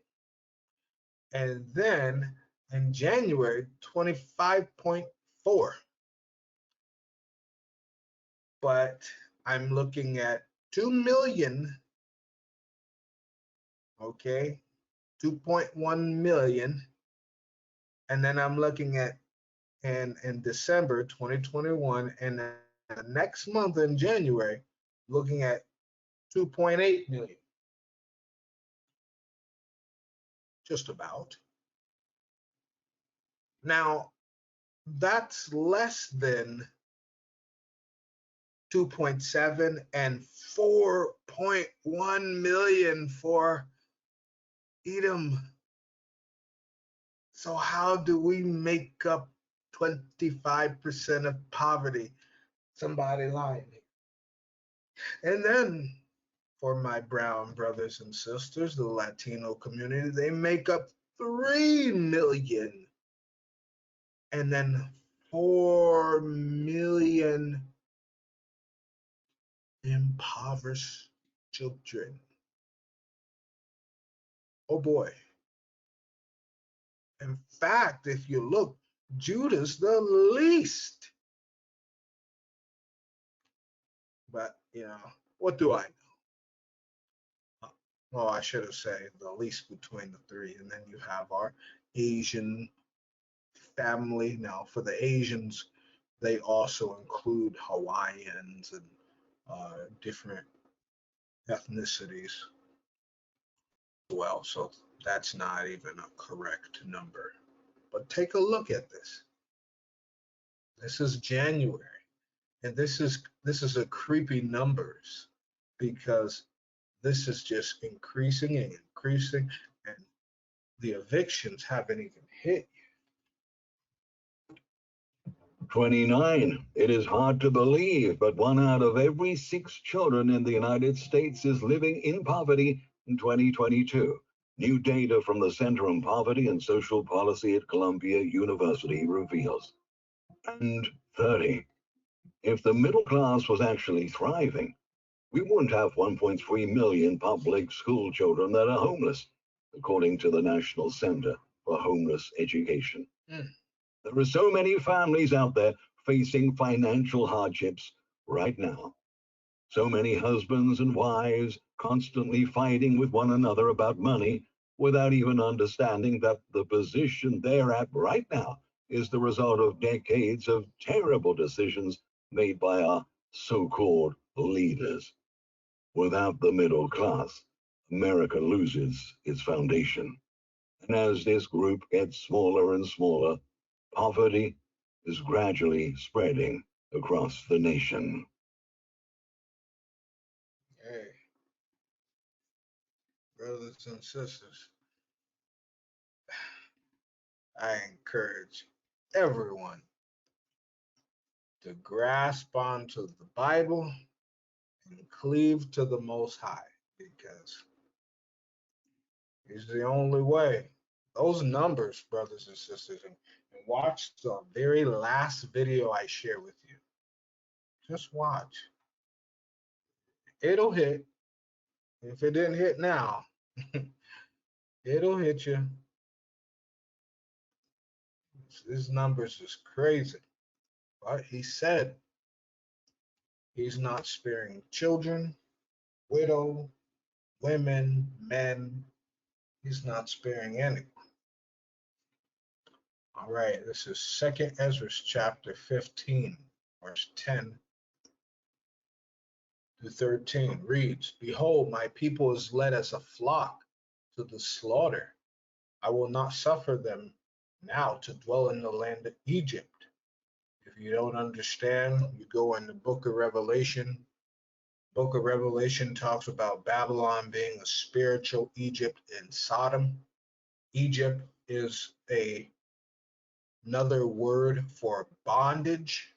Babylon is a land of bondage. They're just giving you a illusion, a like I told you, an American dream to think that you're okay. But having to live, having to go to school, being told all your life that you have to go to school and then get a degree that doesn't even help you for the most part. And then after getting that degree, you're in debt. Plus, then when you get that degree and go to one job, you got to get certified in the state for this. And you got to pay another chunk of change. And then you got to do state tests and certification tests. And this is just a perpetual cycle of debt. Having raising people's interest rates and mortgages, taxing. Now, this is the big one, right? Taxing people out of their paycheck for you to go and pay H&R Block to get the money that they already took back out so you can pay it again. It's a perpetual state of mental, financial, emotional, and spiritual bondage. Verse 11, but I will bring them with a mighty hand and a stretched out arm and smite Egypt with plagues, as before, and will destroy all the land thereof. So this is referring to Babylon. How do we know? It's talking about the words of the prophecy. Okay, he's talking about the sword, the famine, the death, and destruction. Egypt shall mourn, and the foundation of it shall be smitten with the plague and punishment that God shall bring upon it. Now, what is the foundation of this country, Babylon? Money, right? Or what is known historically as blood money, right? That is the foundation. You kill people, you take land, you enslave people, you take land, you you rape, you kill men, you rape the women, you have children, you claim one group of people as another people to say, hey, see, we were friendly with them. And I'm referring to no hard feelings, but I'm referring to natives. A lot of natives are descendants of Caucasians. If you look at that book called The American Holocaust, they killed the men just like the Willie Lynch system did. You kill the man, you get to the woman. That's why jail and prison in Babylon is the same thing. You let the woman free, you incarcerate the man. It's the same exact thing. Because you take out the man out of the picture, there is no what? Structure in the household. Look at the world. But that's another conversation for another day. The foundation, brothers and sisters, is what the Most High is tearing apart. Food. The fact. Did anyone see? A brother sent me a video this morning. They just shut down hundredth, the 100th food processing plant. So they're not just shutting down the chicken. They're not just, you know, the Most High is shutting it down. Like, you know how like, you know, you're in a warehouse and like you gotta flip on the light and it like go click click and then it takes a long time for the lights to come on, right? And when you turn it off, it just goes right? That's everything here. That's everything in Babylon. Everything is being shut down all at once. Recession in 2023? No. It's called the Great Shutdown.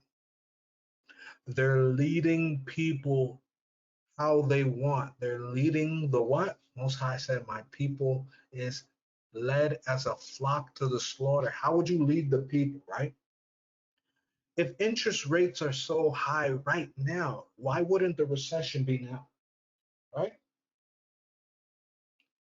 Poverty at a high, right? Why wouldn't the recession be now? Why are they trying to what? Raise interest rates?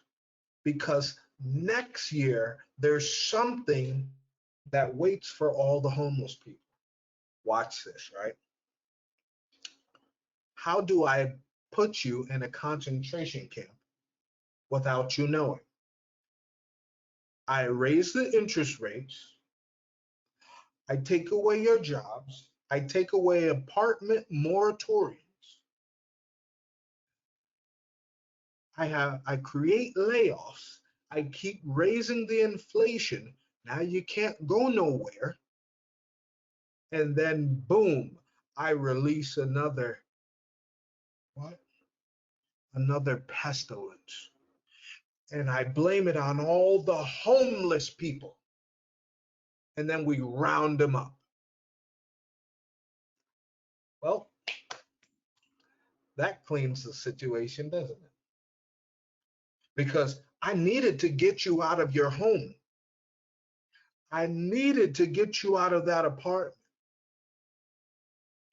I need to get everyone who was down with the beast in these concentration camps. And how do I do it? I do it through poverty, through famine. You either come begging to the government for help, or they will push you out of your home and your apartment, no questions asked, by inflation. This is war through inflation. And the Most High said, and whether you believe it or not, this is a plague. Go ahead and read Egypt. Everything that they prospered in, corn, the food, the crops, everything was destroyed. So everything that makes Babylon prosper, that brings enjoyment to the people, is being plagued. It's being plagued. Look, look, look. Let me see if I can share something real quick. I'm gonna even show you something that I'm saving for another time.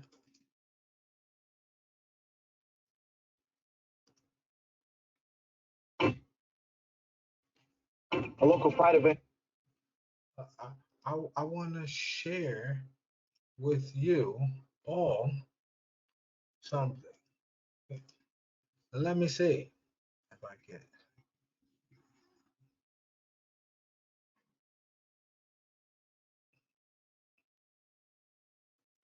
Uh, let me.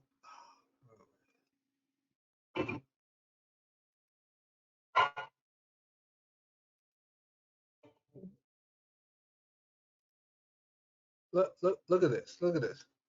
We go we going overboard here. They printing pride coins, pride money. We going overboard. This is overboard. Okay. This is, and I was going to talk about this, but I will talk about pride another way. But for my brothers and sisters, my African American Judah brothers and sisters, do you see what has happened? When and this is just by random, right? Just by random. Check this out. Just by random. A local pride event aimed at families took a turn, leaving some young volunteers in tears. Now, just as family pride festivities. look, look at this event.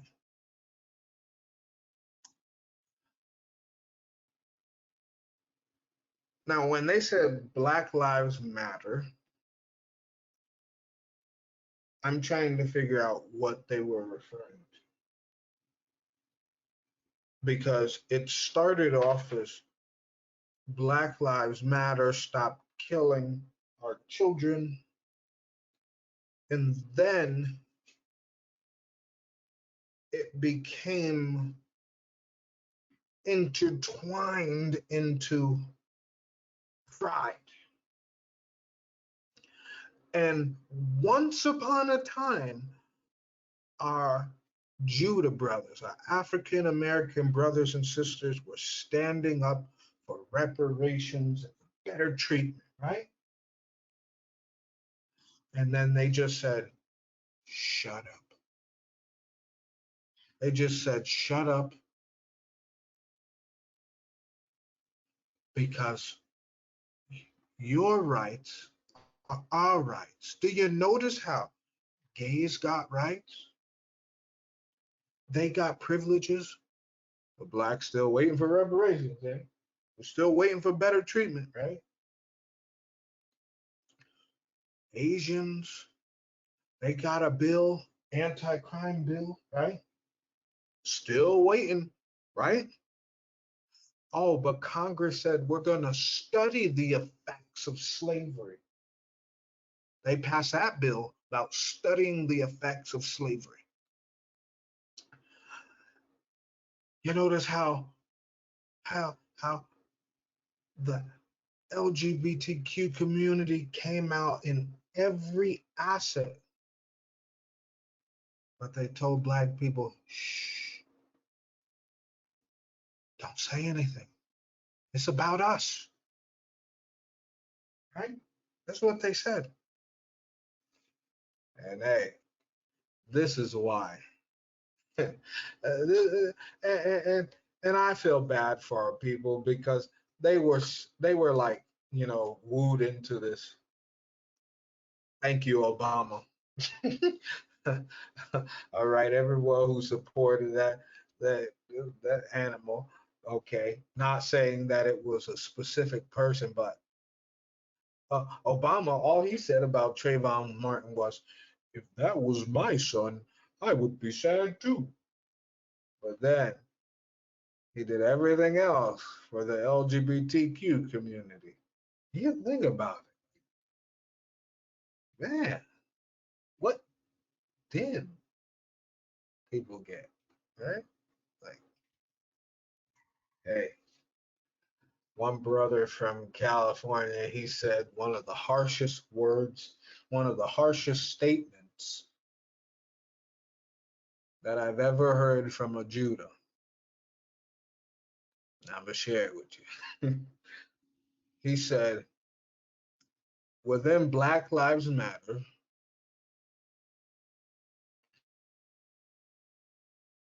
lives do not matter to black people. What? Because if they did, we would have recognized what was happening. And we would also tell our women to stay out of Planned Parenthood because there's a reason that what 78% of those abortion clinics are in our neighborhoods. There's a reason. In fact, they came out, and I'm going to share the number in another lesson. They said if our Judah women, African Americans, hadn't aborted their children, we would be the dominant race in America now. Let that sink in. And if we would be the dominant race, we would be supervisors, we would be managers, we would be CEOs, we could start our own banks, we could really have, like back in the day, the Black Wall Street all to ourselves. But no, everybody's out for themselves.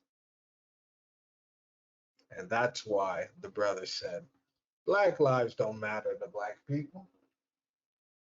It's sad. We will say something about a white man, but the white man isn't looking at me badly because I earned something. It's my other brother or my sister. Oh, I don't like what they got. Well, I worked hard for it. You can do it too. Just like, can't no one tell me I didn't work for my degree. I may have gotten it free, but that was, I chose to use it wisely. I'm talking about, for those who are veterans, GI Bill. And even before that, I did school. Hey, even before that. And no one can tell me that you even need a degree. My wife and I traveled through Africa with a TFL, not even a college degree, and still got accommodations as if we had a degree. So can no one say that all you need is the Most High, faith, and obedience? That's all you need. But when you don't have those things, Most High comes with plagues. And mark my words, all those abortion havens or sanctuaries where the states are changing, they about to see some real punishment this summer. I guarantee. I guarantee. Not saying that Babylon is going to be preserved, but when I go into that lesson at a later time about the abortion, you're going to see that the Most High, if you on one of them states, you may want to run because it's going to get bad. It's going to get really bad. Think about it. Verse 13, they that till the ground shall mourn, for their seed shall fail through the blasting and hail, and with a fearful constellation. Now, that constellation, that can even go into CERN. Oh my goodness. And like I said, there's so many things going on, brothers and sisters. When we sleep, something happens. When we sleep, and the CERN is the biggest thing. Brothers and sisters, if you're not spiritually strong, don't watch it. But I will go through the lesson. I'm going to watch it, and I'm going to see how they do it. Usually they have like a little demonic, ceremony or whatever. I'm going to break it down and discern it, share it with y'all, because everyone knows that CERN is to bring spiritual demons into the physical.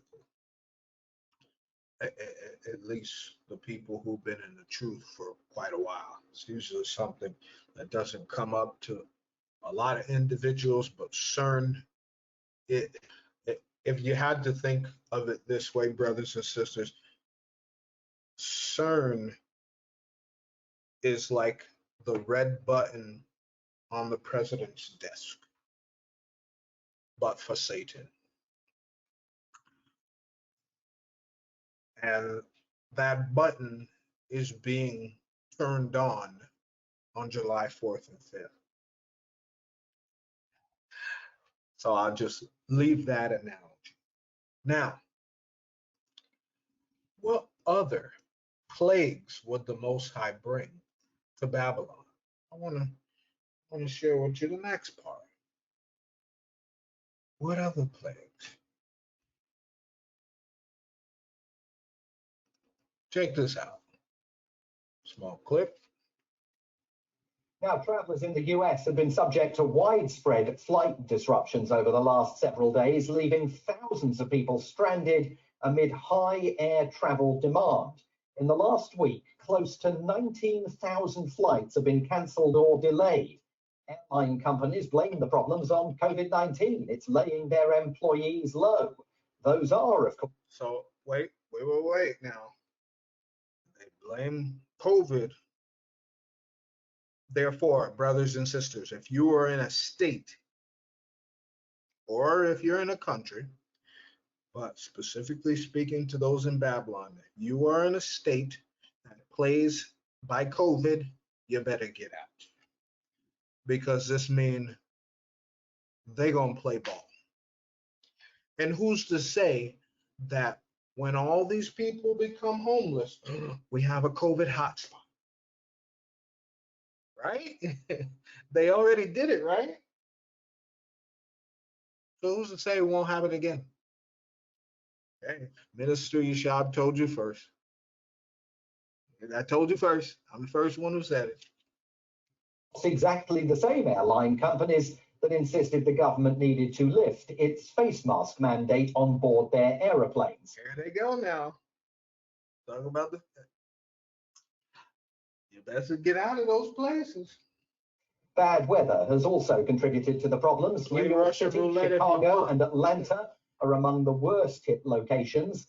Delta Airlines has been the worst affected, cancelling almost 1/3 of its flights over the weekend. Adding to the problem, the decision by thousands of pilots to seek early retirement at the beginning of the COVID-19 pandemic. The pilots' union says the airlines failed to replace them in time. Say what? I thought COVID was over last year, right? So you mean to tell me now all of a sudden, right?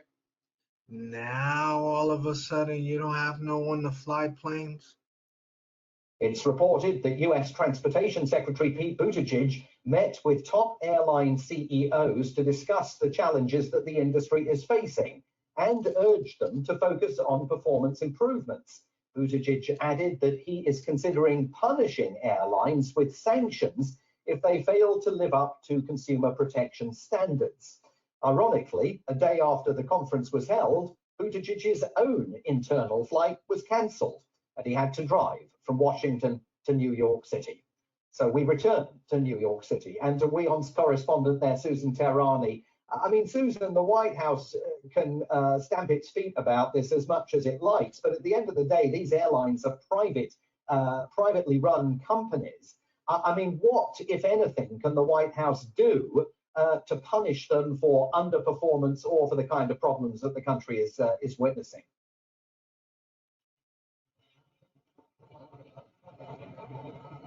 You know, this White House has a habit of punishing big corporations, or actually making the threat of constantly punishing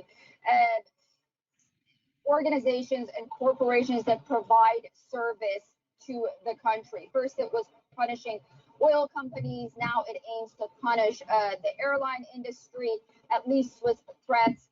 One of the reasons that the airline industry is facing these staff shortages was because of the policies of this administration in the beginning. First of all, a lot of the workers at these organizations, like the airlines, for example, you know, they received the COVID checks, the stimulus checks, and they decided to take a different path. You know, they had those savings, and then there were the policies of the vaccine. Where you know, there were the mandates, they got fired, they decided not to come back to work, so on and so forth. But there's only so much the government can do. They put in place, they're forcing them basically to hire people, where a lot of people don't want to go back to work because they're not getting the benefits that they're getting in other industries. So I guess these airline companies can perhaps, you know, raise, you know, their their wages, but at the end of the day, they have to make a profit as well. So sort of demonizing these private companies and corporations and taking a hands-off approach perhaps may not be the best way as to give them an incentive to better their performance. But that's how this administration has been working, and sort of taking a hands-off approach to everything and putting the blame on the other side. So you mean to tell me, and she caught her lying too. You mean to tell me that pilots, these guys making 6, 7, 8 grand a flight, right? Doctor money, if not more. One day on, one day off, and then vacation for the next, what, 2 weeks? You mean to tell me that they rather have a stimulus check than 8, 7 grand? Oh, lady, who you fooled? It was because of the policies, the mandates. So it tells you what? More people have stopped working than what they wanted to share. What does that mean for the world, brothers and sisters? Now, if that's the United States, then how is the world? Tens of thousands of people joined a protest outside the Gare du Nord station in Brussels. Over 70,000 people are thought to have taken part in national demonstrations over the cost of living in Belgium. Widespread disruption at Brussels airport also halted all outbound flights.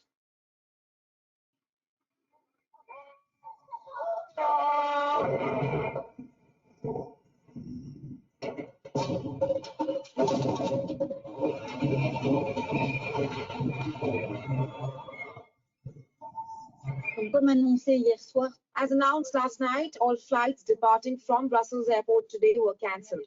We have flights arriving, and here too, there are obviously a lot of cancellations for operational reasons. Therefore, approximately a fourth of incoming flights are operational. Obviously, it was a difficult situation and a decision that we had to take last night. But given the very limited number of security guards present today, it was impossible for us to ensure the safety of both passengers and employees. So you mean to tell me they shut down their flights because they don't have security guards? Is anyone seeing what's wrong here? The police ain't coming, and that's in Europe. In Babylon, they defunded the police. Thank you to Black Lives Matter. So when the single mothers and the widows and the elderly need help, defunded, dumb, and then and then now we have this.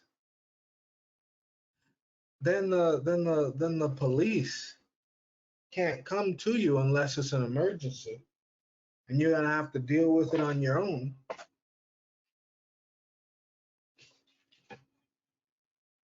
And notice how this airport shut down because of the lack of security guards. Now, I may not be the smartest person, like I said before, but it looks like enforcement and those who would protect and make sure order was there are starting to disappear. Goes back to my point of saying before. If security is not there,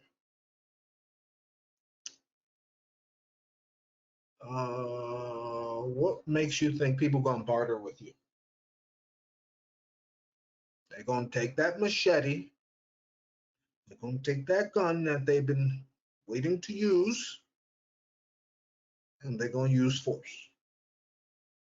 You already conditioned the people with purge, all kinds of violence, Michael Myers, all Freddy Krueger, all the violent movies.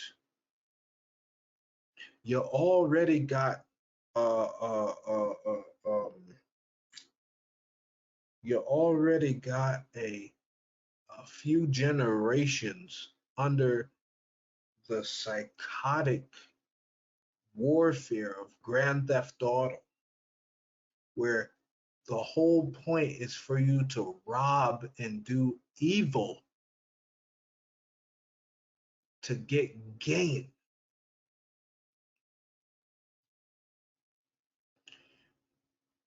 Do you not see where this is going? And people, and you have to put all of this, brothers and sisters, into play. Do you not see where this is going? A generation of purge, a generation of Grand Theft Auto, a generation of steal, kill, destroy. Then you have them destroy, and I've said it before. No one listened to me. I said they are destroying the women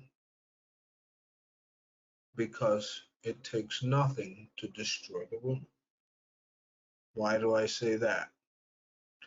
Women are the most easily influenced in society, and they're the most catered to.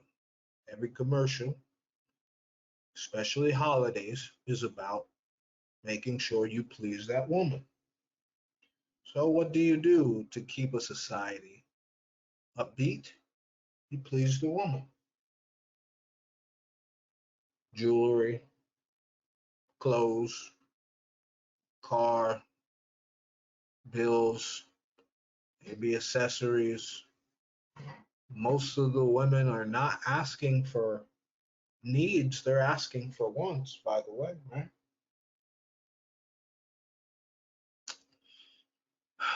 Yeah. And then, you tell them sweet words. And I said the judgment to women is coming, and it's going to be bad. Because think of it this way: the men of every society and every culture have been judged, whether it be incarceration, sometimes people have child support, sometimes people are falsely accused. Now we're finding out that mothers are drowning their children. They're putting them in microwaves and dryers, washers and dryers. They're lighting them on fire. And these are mothers who won their child because they're a female. Mind you that. Judgment is coming. Oh, buddy. When a man and a woman can sell drugs, I don't care if he's black, brown, or white.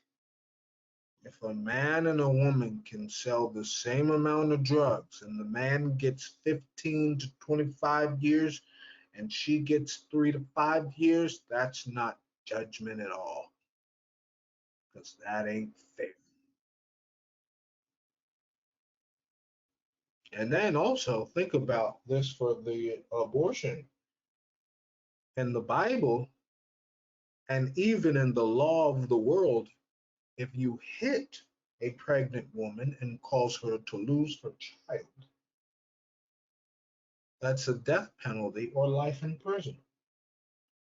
But the women are aborting the children and receive a celebration. You think God's not coming for that? A lot of females have been having judgment-free life. Watch. And it is starting. All of this is a part of it. All of this is a part of judgment for everybody.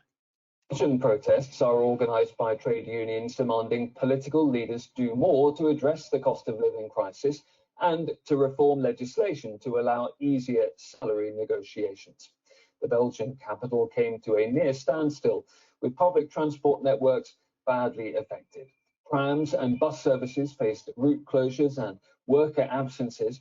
The situation could get worse still in the country, with planned pilot and cabin crew strikes which are due to start from Thursday. Did you hear? They said bus and train strikes, pilot and cabin strikes. You may say, Minister Shah, why is this important? Oh, it's very important because if it's not people that's traveling in the air, it's food and clothing. And when people stop flying, so does your food and clothing, which means it is about to be barren.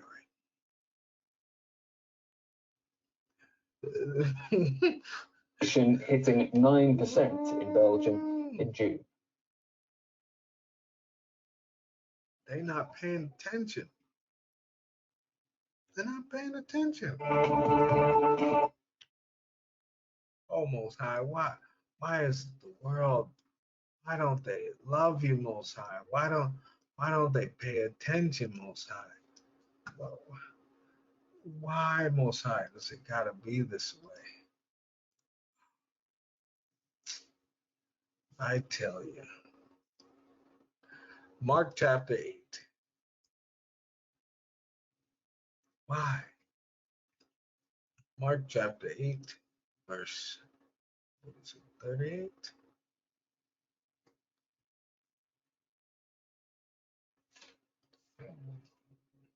Thirty-four.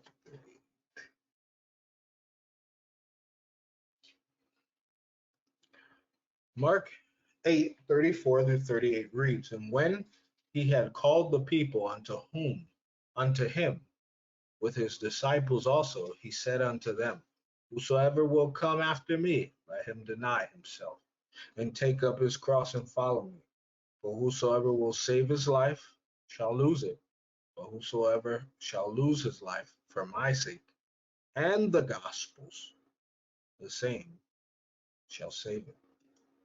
For what shall it profit a man if he gain the world and lose his own soul?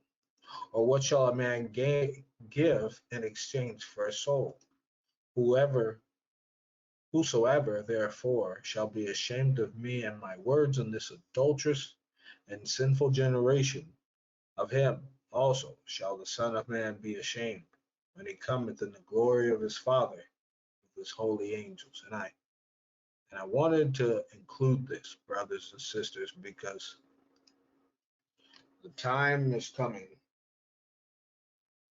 where everyone's going to have to make tough choices. It's true. Even myself. We all have to make tough choices. Sometimes we're comfortable in places.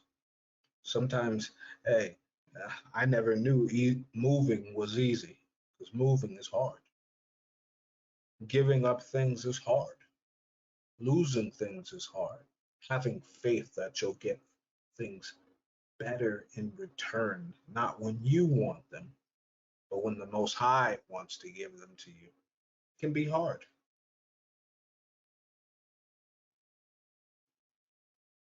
I remember, I tell you a story, a little short story, when my wife and I first went to Africa. They lost our baggage. We were wearing the same clothes for about a month and a half, washed our clothes every day, walked around went around the city. All our papers and all our important goods, our bath wash, our body washes and shampoos and everything for a month and a half. The average person would sit there and be yelling and, oh. But I said, you know what? This is a journey, and unexpected things happen on journeys. But nothing unexpected should be in the spiritual, because you should know that it's always a test to prove that you love the Most High. And so we were in the same clothes, washing our clothes and the sink of the hotel. Yep. And I said, you know what? Praise the Most High, I have my wife. Praise the Most High, we have safety. Praise the Most High, we have the Most High.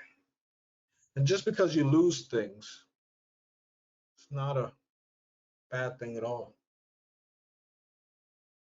Sometimes it's good. So you can reevaluate yourself. It says, for whomsoever shall save his life. A lot of people are going to try and save themselves, and they'll end up losing. In fact, all these moratoriums and things about evictions and different things like that, helping these people, they should have been going to the Most High, not trying to save their life with money, because money is running dry. Because at the end of the day, what money can you give to the Most High? what can, what can you give a creator who owns everything? There's only one thing that you can give him in return. Give him yourself. Yourself is your currency.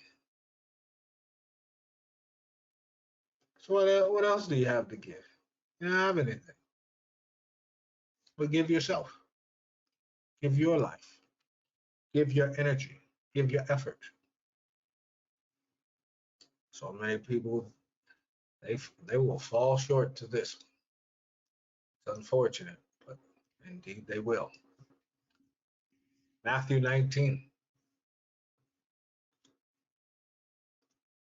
29 and 30 reads, and everyone that hath forsaken houses, or brethren, or sisters, father, mother, wife, or children, or lands for my name's sake shall receive an hundredfold, and shall inherit everlasting life.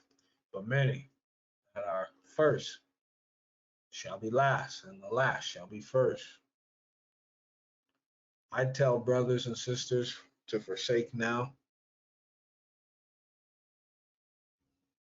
Forsake now what you know needs to be forsaken. Why? Because if the Most High sees that you don't, he just may allow you to sink with what you were supposed to cut off,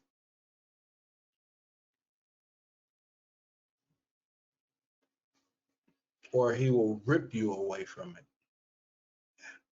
And now you and I know, if you have a good piece of tape on your leg or your arm, and that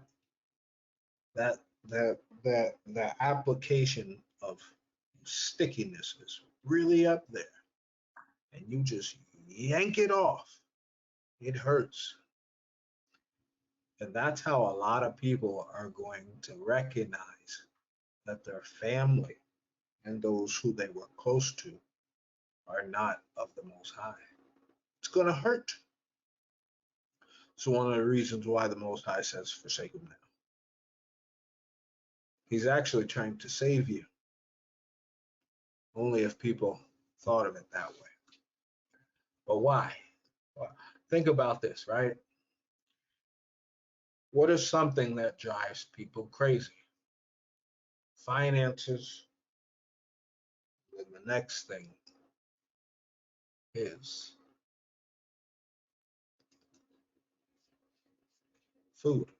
Now we move on to a recent report that's indicated that groceries in the United Kingdom are going to become costlier this summer. Analysts at the Institute of Grocery Distribution said that the prices will rise 15%. So UK households will have to shell out more money for buying their bread, meat, and dairy. So this is in United Kingdom, 15% this summer. Are you ready? Because this is just United Kingdom. It also warned that many vulnerable people could be forced to skip meals in the coming weeks as they try to tackle that soaring cost. In its report, the IGD said that the UK is facing the highest cost of living crisis since the 1970s. And the reason behind it is the war in Ukraine. The Russian invasion has triggered a grain shortage in most of the world, and countries are scrambling to get their hands on produce, pushing up market prices. The IGD said that products that depend on grains, whether that's directly or indirectly, will see a price hike this summer. Alongside that is the rise in global crude oil prices, of course, which is pushing those food rates up, and fuel costs as well.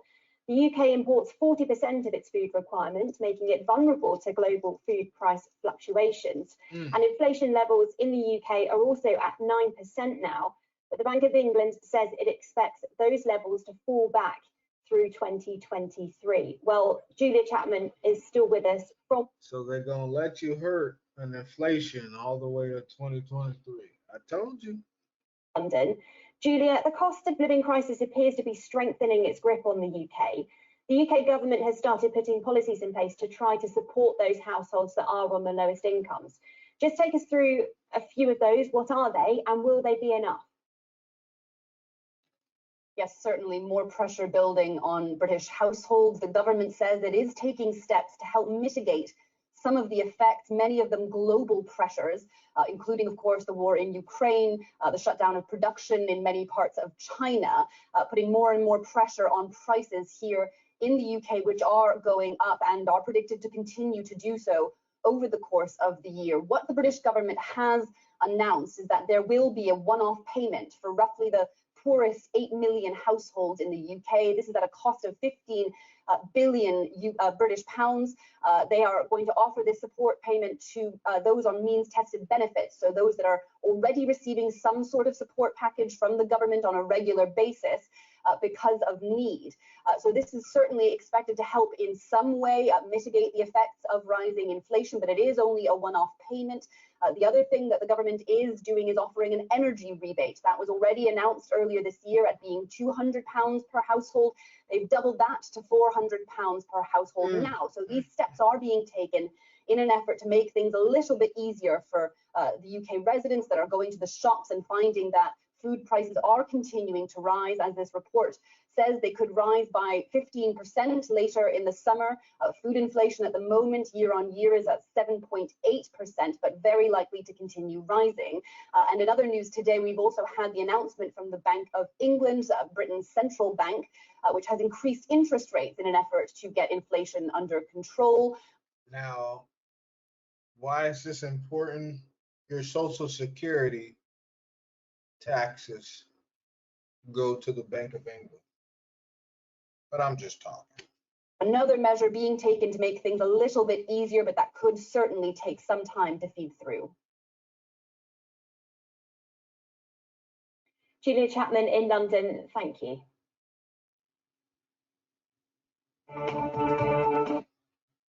Now, food.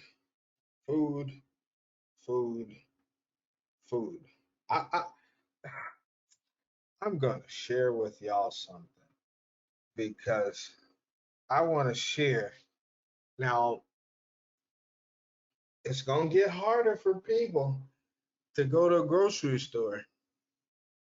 So they may just turn to fast food. right? They may just turn to fast food. And I want to share with y'all this crazy video.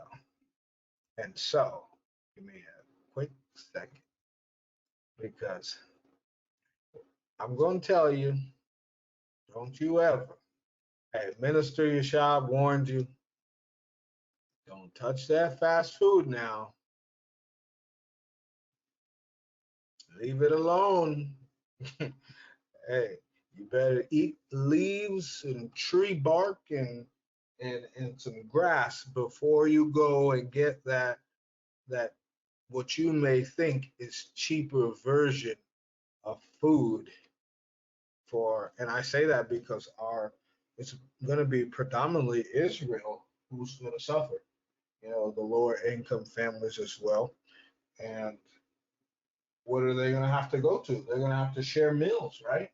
They're going to have to share those meals. So I want to inform everyone who listens to myself, don't eat this junk. Okay. I would hate it if anyone ever ate this. Yes, Most High, forgive us because we used to tear this up. I think everyone tore up some McDonald's in their lifetime, right? Eating chicken nuggets or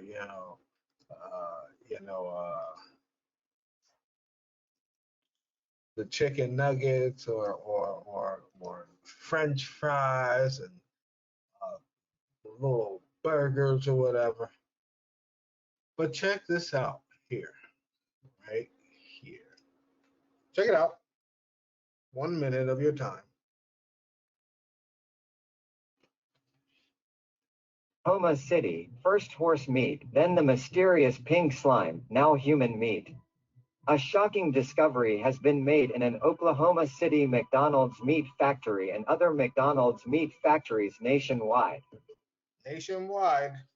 Meat inspectors reportedly found what appeared to be human meat stored in the meat factory freezers of an Oklahoma City meat factory and human meat already in trucks right outside the factory ready to be shipped to McDonald's restaurants. What? Health inspectors immediately demanded inspection in various McDonald's meat factories across the country and horrifyingly found human meat in about 90% of the factories inspected thus far. 90%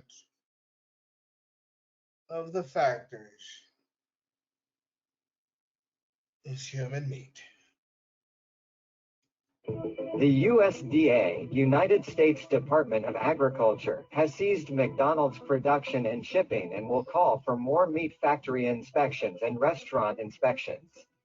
The FBI is also investigating the factories. FBI agent Lloyd Harris. Now,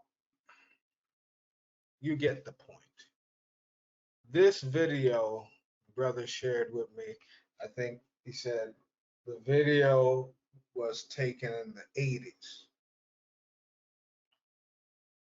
Now, someone tell me, with 90% of your factories having human flesh as burgers, rib sandwiches, chicken nugget niblets,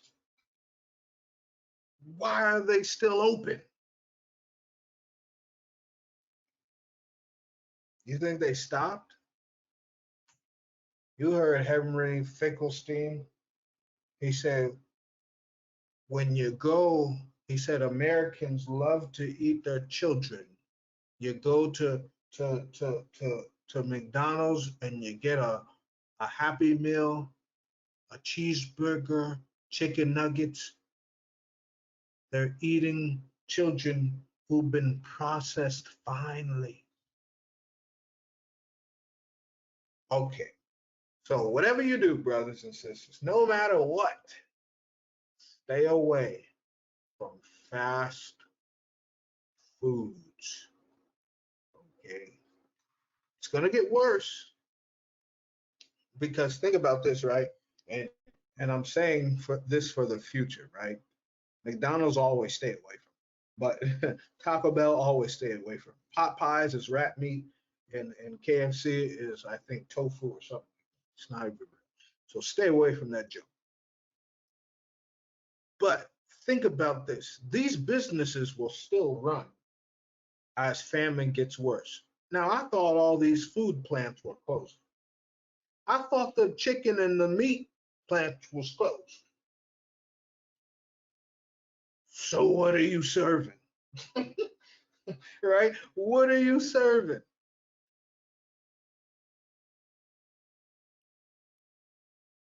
Think about it, brothers and sisters. Hey, and then it'll get worse because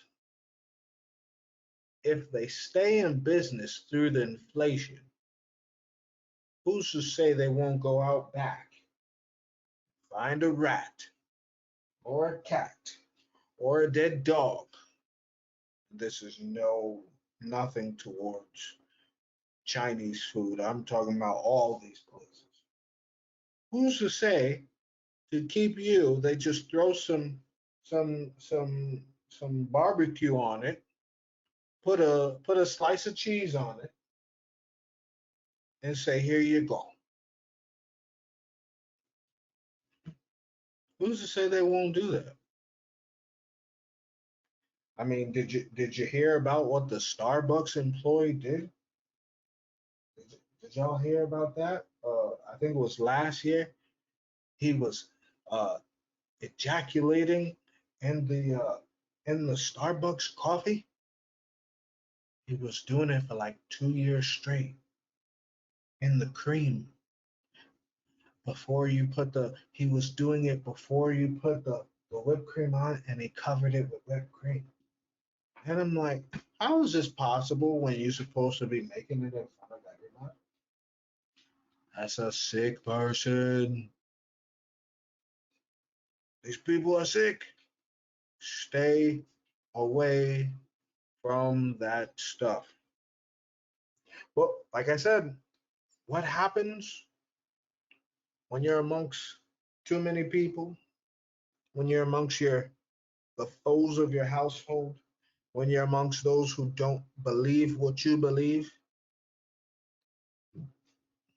What do you think will happen when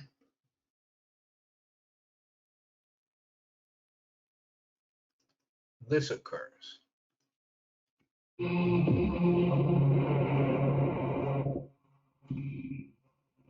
Waves of desperation are emerging in every corner of the United States. Americans are now realizing that supply chain issues, delivery delays, and extensive shortages are here to stay. That's why basic supplies have been flying off the shelves at a shocking speed in recent weeks. People have started hoarding everyday essentials in anticipation of more shipping disruptions and price hikes after industry executives warned about the real chances of widespread grocery shortages and even higher consumer prices hitting U.S. stores this summer. Millions may be left scrambling to find enough supplies at their local supermarkets in the coming weeks and months as ports brace for record congestion ahead of the peak shipping season. A new panic buying frenzy is erupting across the country, and we have a lot to discuss in today's video. But before moving on, please support us by leaving a thumbs up and subscribing to our channel so you can keep up to date with the most important news.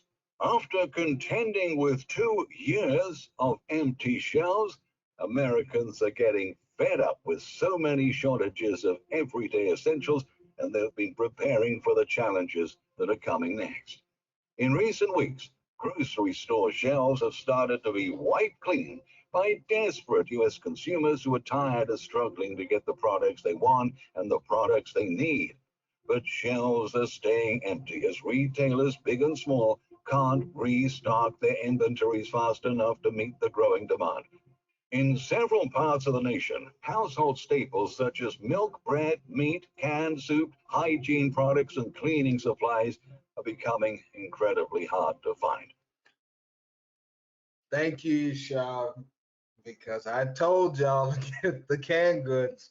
Watch this summer when you can't find none. Just watch by the end of the summer.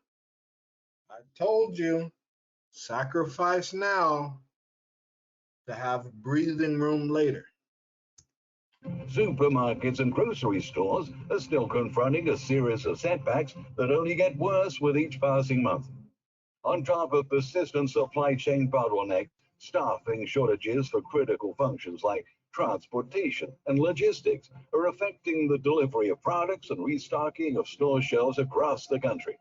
According to insider executives, from farmers' fields to local stores, national supply chains have undergone great strain since 2020, and the problems creating product shortages are not going away anytime soon. Even the goods we produce domestically are not making it to the stores at the same pace they were last year. Remember that. So even it's not just the exported, it's those domestic as well. Brothers and sisters, prepare. I'm telling you. Including wheat and corn-based items, given that U.S. farmers have drastically reduced their crops over the past year due to soaring operational costs. These may be some of the reasons why many Americans out there are not seeing any improvements at their local stores when it comes to refilling the empty shelves they've been witnessing week after week. In fact, some of them are remembering the very recent trauma of prolonged product stockouts we faced back in March 2020. In a recent interview with Fox News, some consumers expressed their growing frustration with the seemingly endless supply chain nightmare. Honestly, it looks like March of 2020, when everybody was panic buying and the shelves were bare.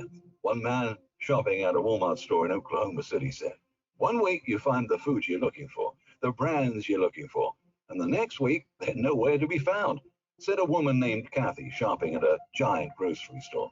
"Everything, meat, egg, dairy, certain breads are out of stock, as well as most vegetables and fresh items," she added. "A lot of the stores have been like this." Trade Joe's customer, Ryan Zanata, who said he went to multiple stores over several days, told Fox News, "I think that we're about to have a food shortage. Everything is pretty empty everywhere," he added. Andrea Diaz-Cortez, a 44-year-old mother of two, said that whenever she found the products her family needed, she would stock up on them before they disappeared from the shelves again. To ensure we don't have any shortages in our pantry, we're having to purchase as much as possible and as often as possible, she revealed. Similarly, another woman who spoke on condition of anonymity said that it's only normal that empty shelves lead to more panic buying, hoarding, or stockpiling. Why do people place blame on mothers for panic buying a one-year supply of formula when their shelves are finally replenished? When it's your starving infant, nothing outside of your bubble will matter, she stressed.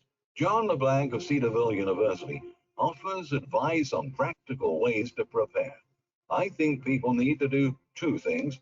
They need to stock up on foods that are not going to spoil, canned goods and packaged goods, so on and so forth, and anything they can to put in the freezer," said LeBlanc. "And if the power goes out, invest in a generator," he suggests. Even Pastor Joshua Giles of Kingdom Embassy Church in Minneapolis is warning about the importance of preparing in advance. "I do believe that we can start to purchase certain things and store them up," said Giles. When we read about Joseph in Scripture, he endured one of the greatest famines in history, and the Lord gave them strategies and insight on how to navigate that famine, but also how to thrive in the midst of it. According to Carol Matthews, a professor of psychiatry at the University of Florida, U.S. consumers' trust and sense of security have been repeatedly broken over the past 2 years. That's why waves of panic buying are likely to accelerate when shortages start becoming more widespread. In the face of uncertainty, panic buying is a natural response, Matthews argues.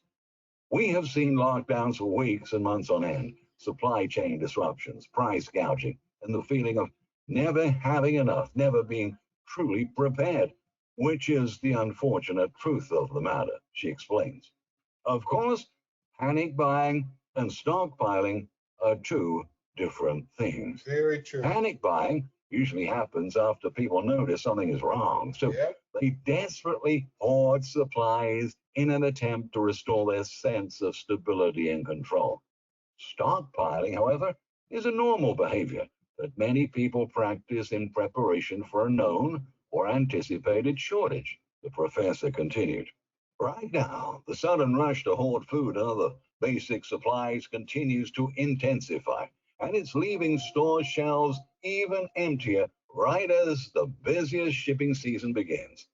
That's a period typically marked by lower inventory levels at stores as loads and loads of goods start arriving at ports, overwhelming a shrinking pool of truck drivers who are supposed to pick up all of these products and deliver them across the country.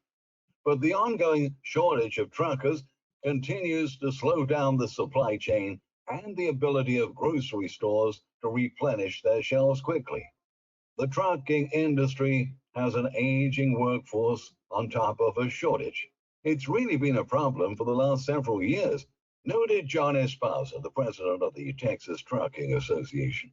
On top of widespread domestic transportation issues is the still high level of congestion at the nation's ports.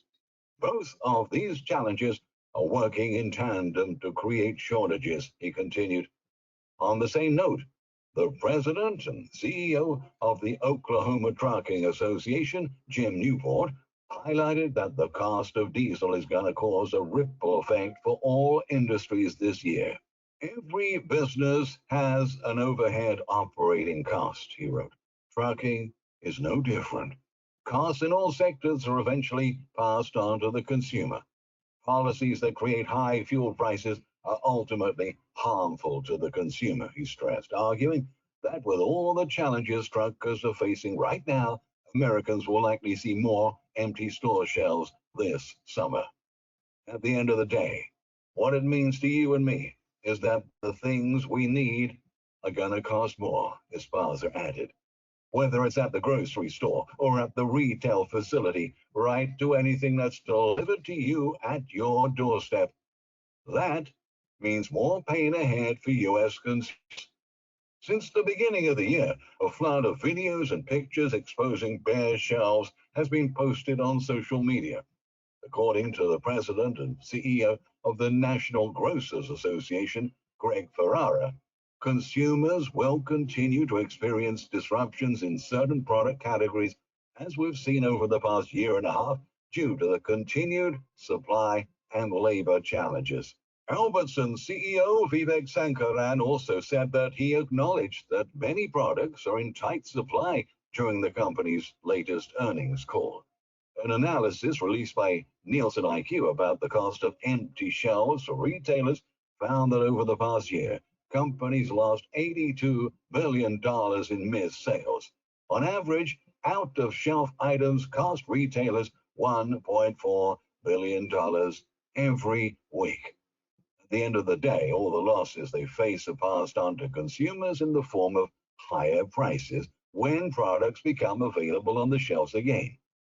We will soon be paying the most expensive prices we have ever paid for the exact same products we consume every day. Those who are already facing financial hardships, that's going to be another merciless blow. According to Bread for the World, over 13.8 million people in the U.S. are already suffering from food insecurity. As the summer begins, about 65% of the 200 food banks in the Feeding America network are seeing a greater demand for food assistance. At this point, even Joe Biden has publicly admitted that the coming food shortages are going to be real. And the head of the UN World Food Program is seeing that we could soon see hell on earth because the lack of food will be so severe. Remember that word, For now, hell on earth. summer stockpiling while others are hoarding products they think will rapidly disappear from the stores. But when panic starts spreading across the nation again, the shortages that we're seeing so far will pale in comparison to what is approaching. Conditions are going to deteriorate a whole lot more in the months ahead. We're being told to expect even more chaos in the second half of this year. Some are already getting ready. The important question is, do you have a plan? And real quick, brothers and sisters, I've decided to keep the housing part for last. Okay, so I'm gonna, most high willing, do that tomorrow, most high willing. But I do want to show you guys something. And as you're thinking about the food, as things are getting worse, okay. In the video it said, do you have a plan? And brothers and sisters, for anyone that you may know who truly believes in this world,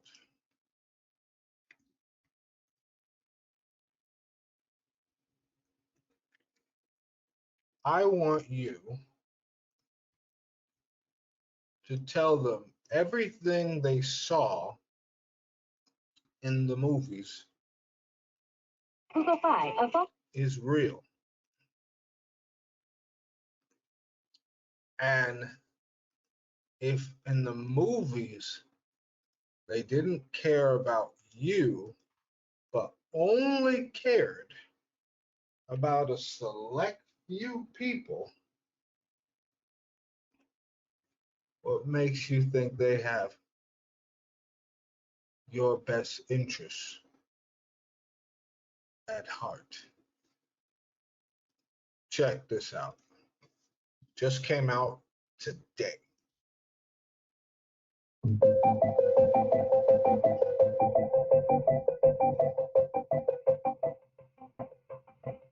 Introducing Sky Cruise, a nuclear-powered hotel suspended above the clouds.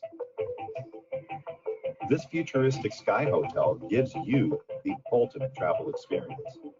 It's big enough to accommodate over 5,000 guests. Its sleek design combines the features of a commercial plane while offering the epitome of luxury. Sky Cruise features a big hall that offers a 360-degree view of your surroundings. Here, you get to enjoy the most breathtaking views of nature from above. An elevator connects the panoramic hall to the main entertainment deck. It allows you to easily shuttle between the two locations. The main entertainment deck is perfect for recreational activities.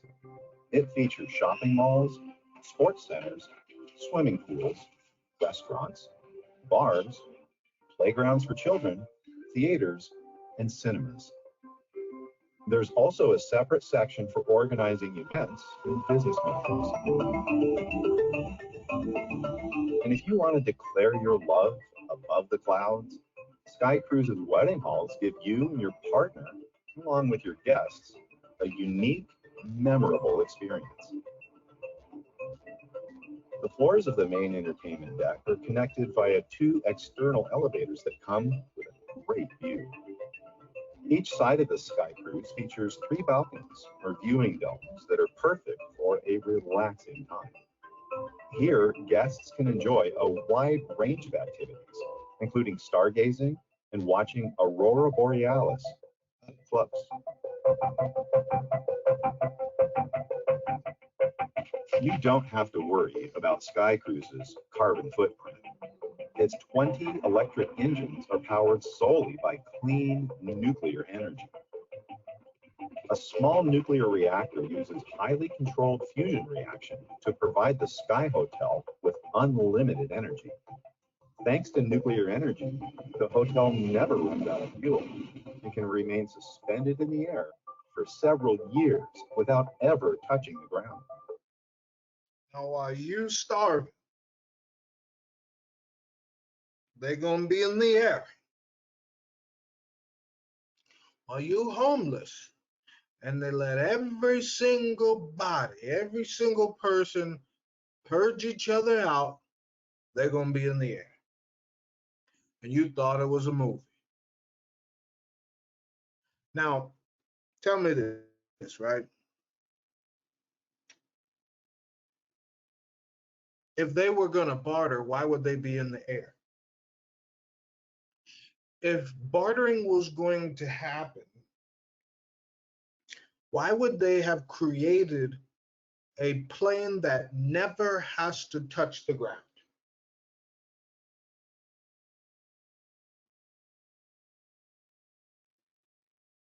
I'll wait for an answer. Okay. All right. That's what I thought.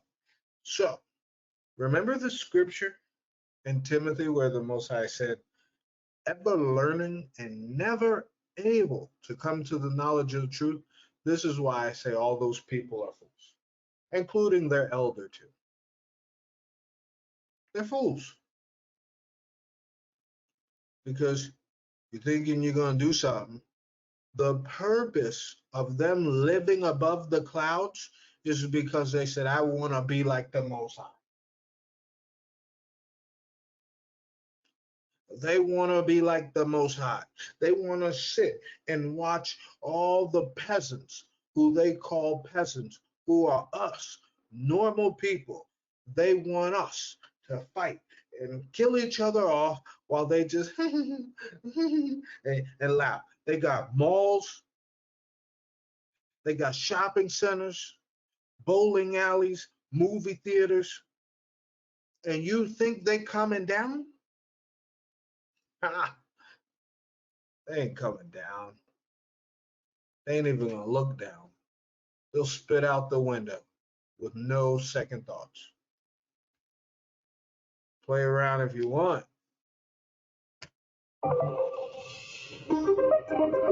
With Sky Cruise, you do not need to worry about air turbulence. Its navigation systems feature a state-of-the-art command deck that uses artificial intelligence to predict air turbulence minutes before they happen. If any potential air turbulence is detected, the system automatically prevents any vibrations from happening. It creates anti-vibrations that work like noise-canceling technology, allowing the Sky Cruise to glide over the vibrations with ease. Everything is engineered to perfection for your own comfort and safety. Say goodbye to jet lag, motion sickness, or the fear of flying. Sky Cruise has got you covered in case of any medical emergencies. The hotel features a facility equipped with the latest medical technology, aimed to keep you safe, healthy, and fit so you can enjoy your journey without any distress. Is this not Elysium in the air? Is this not Elysium? If you ain't seen it with Matt Damon, you best watch it. Is this not Elysium? Come on, man. It's about to happen and fast.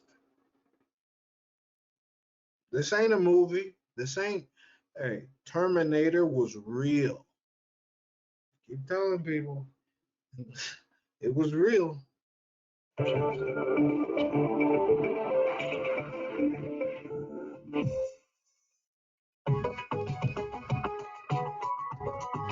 Despite having several large landing wheels, Sky Cruise rarely lands on the surface. Supplies and guests are delivered to the hotel using electric commercial airliners and private jets. Say what? You see that? They have no whatsoever, no intentions of ever coming back to us peasants on the ground, as they would call us.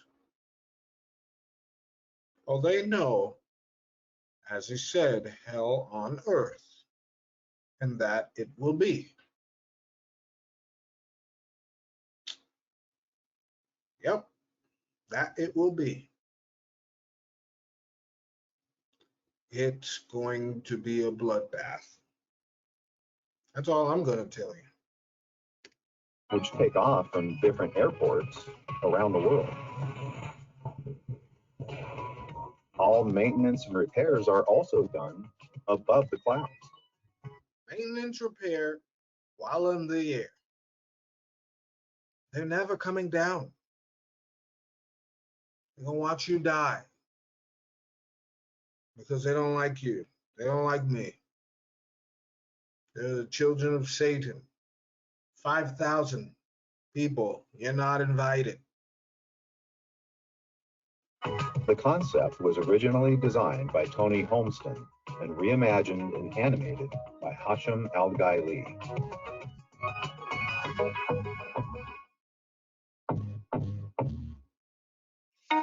Now, when I see stuff like this is why I say this. Anybody coming to me? If it's negative, I'm busy. If it's draining, I'm busy. If it's a waste of time, I'm busy. Don't call me to waste my time. Don't send me a message to distract me. I don't want to be distracted. You know, I'm focused on my purpose. I want to be aware. I want to be in tune. So many people that's running from their reality and they need to distract themselves. Don't call me for distractions. You know, I'm locked in. I value my time and I value my tomorrow. And we're going to end it with that. I'm finished with people. I value my time and I value my tomorrow, just like these elites and these devils of this world. They value their time. Why you think they created that? They trying to buy more of it. But they know the time is up. As for you and me, we're stuck here until Christ comes back. Until those angels with Christ cracks the sky for judgment. But until then, they're going to sit high up there. All the world leaders, their family, the top scientists, World Economic Forum, all the children of the beast that they want up there. They're going to feed and care for their own. This is why I sit there and tell brothers and sisters, I don't sit there and talk to me about this or that. You see what they prepare? Why are they preparing this? Don't sit there and tell me that's a hotel. That's a planet. That's a whole world. That's a city. That's a city. Because I don't know no hotel that got a mole in it. It doesn't exist. I don't know no hotel that got an MRI and a CAT scan. That's a city. You got distractions, be gone. Family, friends, old friends, foes, what distract if you're not focused on what I'm focused on, b- b- b- be gone. I got no time. Brothers and sisters, I am telling you, I seen this blew my mind when I saw that. I was like, no way. And it just really reiterated to me that, like I said, we are moving so fast. We'll go to sleep. You'll go throughout your day. And 5 prophetical things have already happened, at least.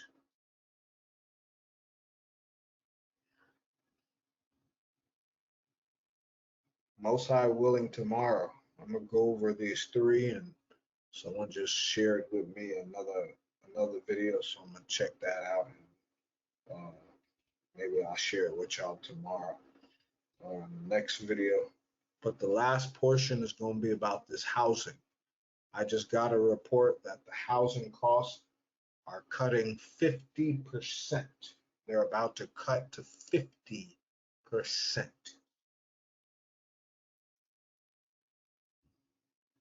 So remember, regardless of the homes cutting down, a lot of people are still drowning in interest rate, which means this is the switch of the Most High. The first are last, the last are first. This is, you will see it. Everyone who sat there, all them pastors who said, "Oh, go ahead and sow a seed in this ministry, God's gonna bless you with that house," and watch, it's about to be taken.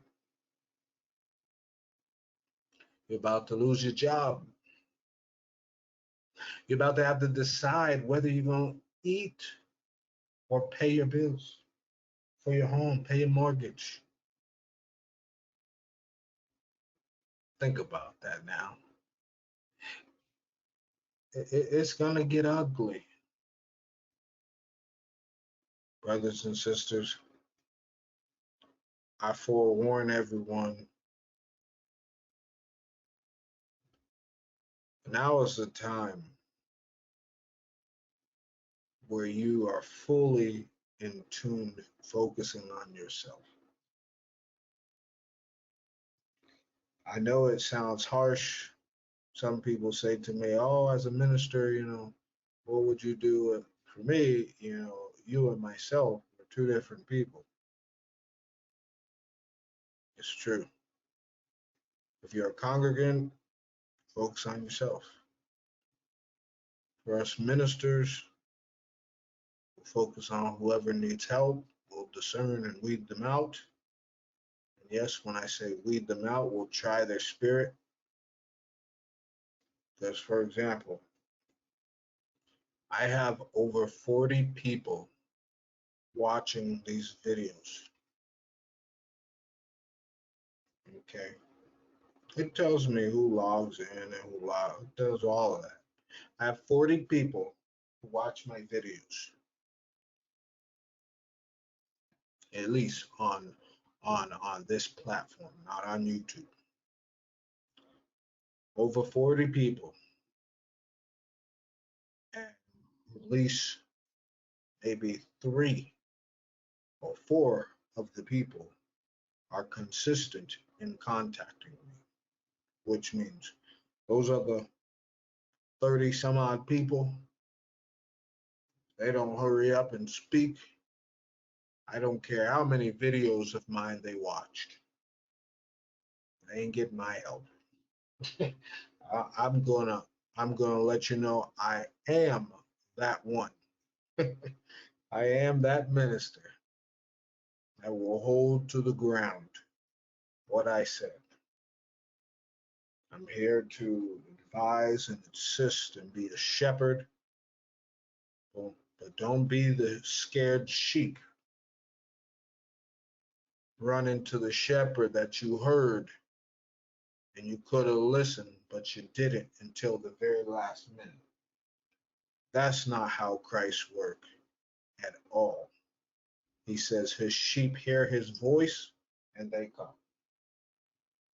They ask for help, they ask for questions, okay? Anything important. I know that there have been brothers and sisters to email me and even message me questions. I will get to your questions, Most High willing. A lot of the questions I've already gotten the scripture and filled everything out, but please understand the time that many brothers and sisters came into the truth, it was very late. And now I have to make sure I'm getting out this prophecy. All these things, like my job, Ezekiel 33, right? Ezekiel 33, to be the watchman, to make sure I'm making everyone aware of what is coming. Okay. So I want you all to understand I'm not ignoring anyone's questions on the email or the messages. Just understand the prophetical part of things so I can help everyone prepare. That is always going to come first. Okay. So with that being said, I will do my best to get out the answers. I'm only one man. Okay. I will do my best to get out the answers to everyone. Okay. Remember, I'm not ignoring you. Prophecy is just moving so fast. So with that being said, I love you all. Pray that you guys are continuing to, stand strong for the Most High in Christ and the Holy Spirit, sharpening one another and producing good fruits. And, I tell people this, even for those who are late in the truth, it's come to the point where, though you may be at a point where in 2nd Ezra chapter 16 all the way at the end, it refers to Satan start bringing things up in your mind and reminding you of the past, reminding you of your past sins. It tells us that in 2nd Ezra, closer towards the end. And it tells us, I think, from 60 on the way down. But it tells us that, Most High tells us, so that you can be aware and block that out and focus on the path forward. Don't let these distractions and your past sins drown you in sorrow. Focus on what's coming. Focus on how you can prepare and focus on how you will stand in Christ and shine your light at the end. That being said, I love you, brothers and sisters. Have a blessed day. Have a blessed afternoon. Have a blessed night. Shalom.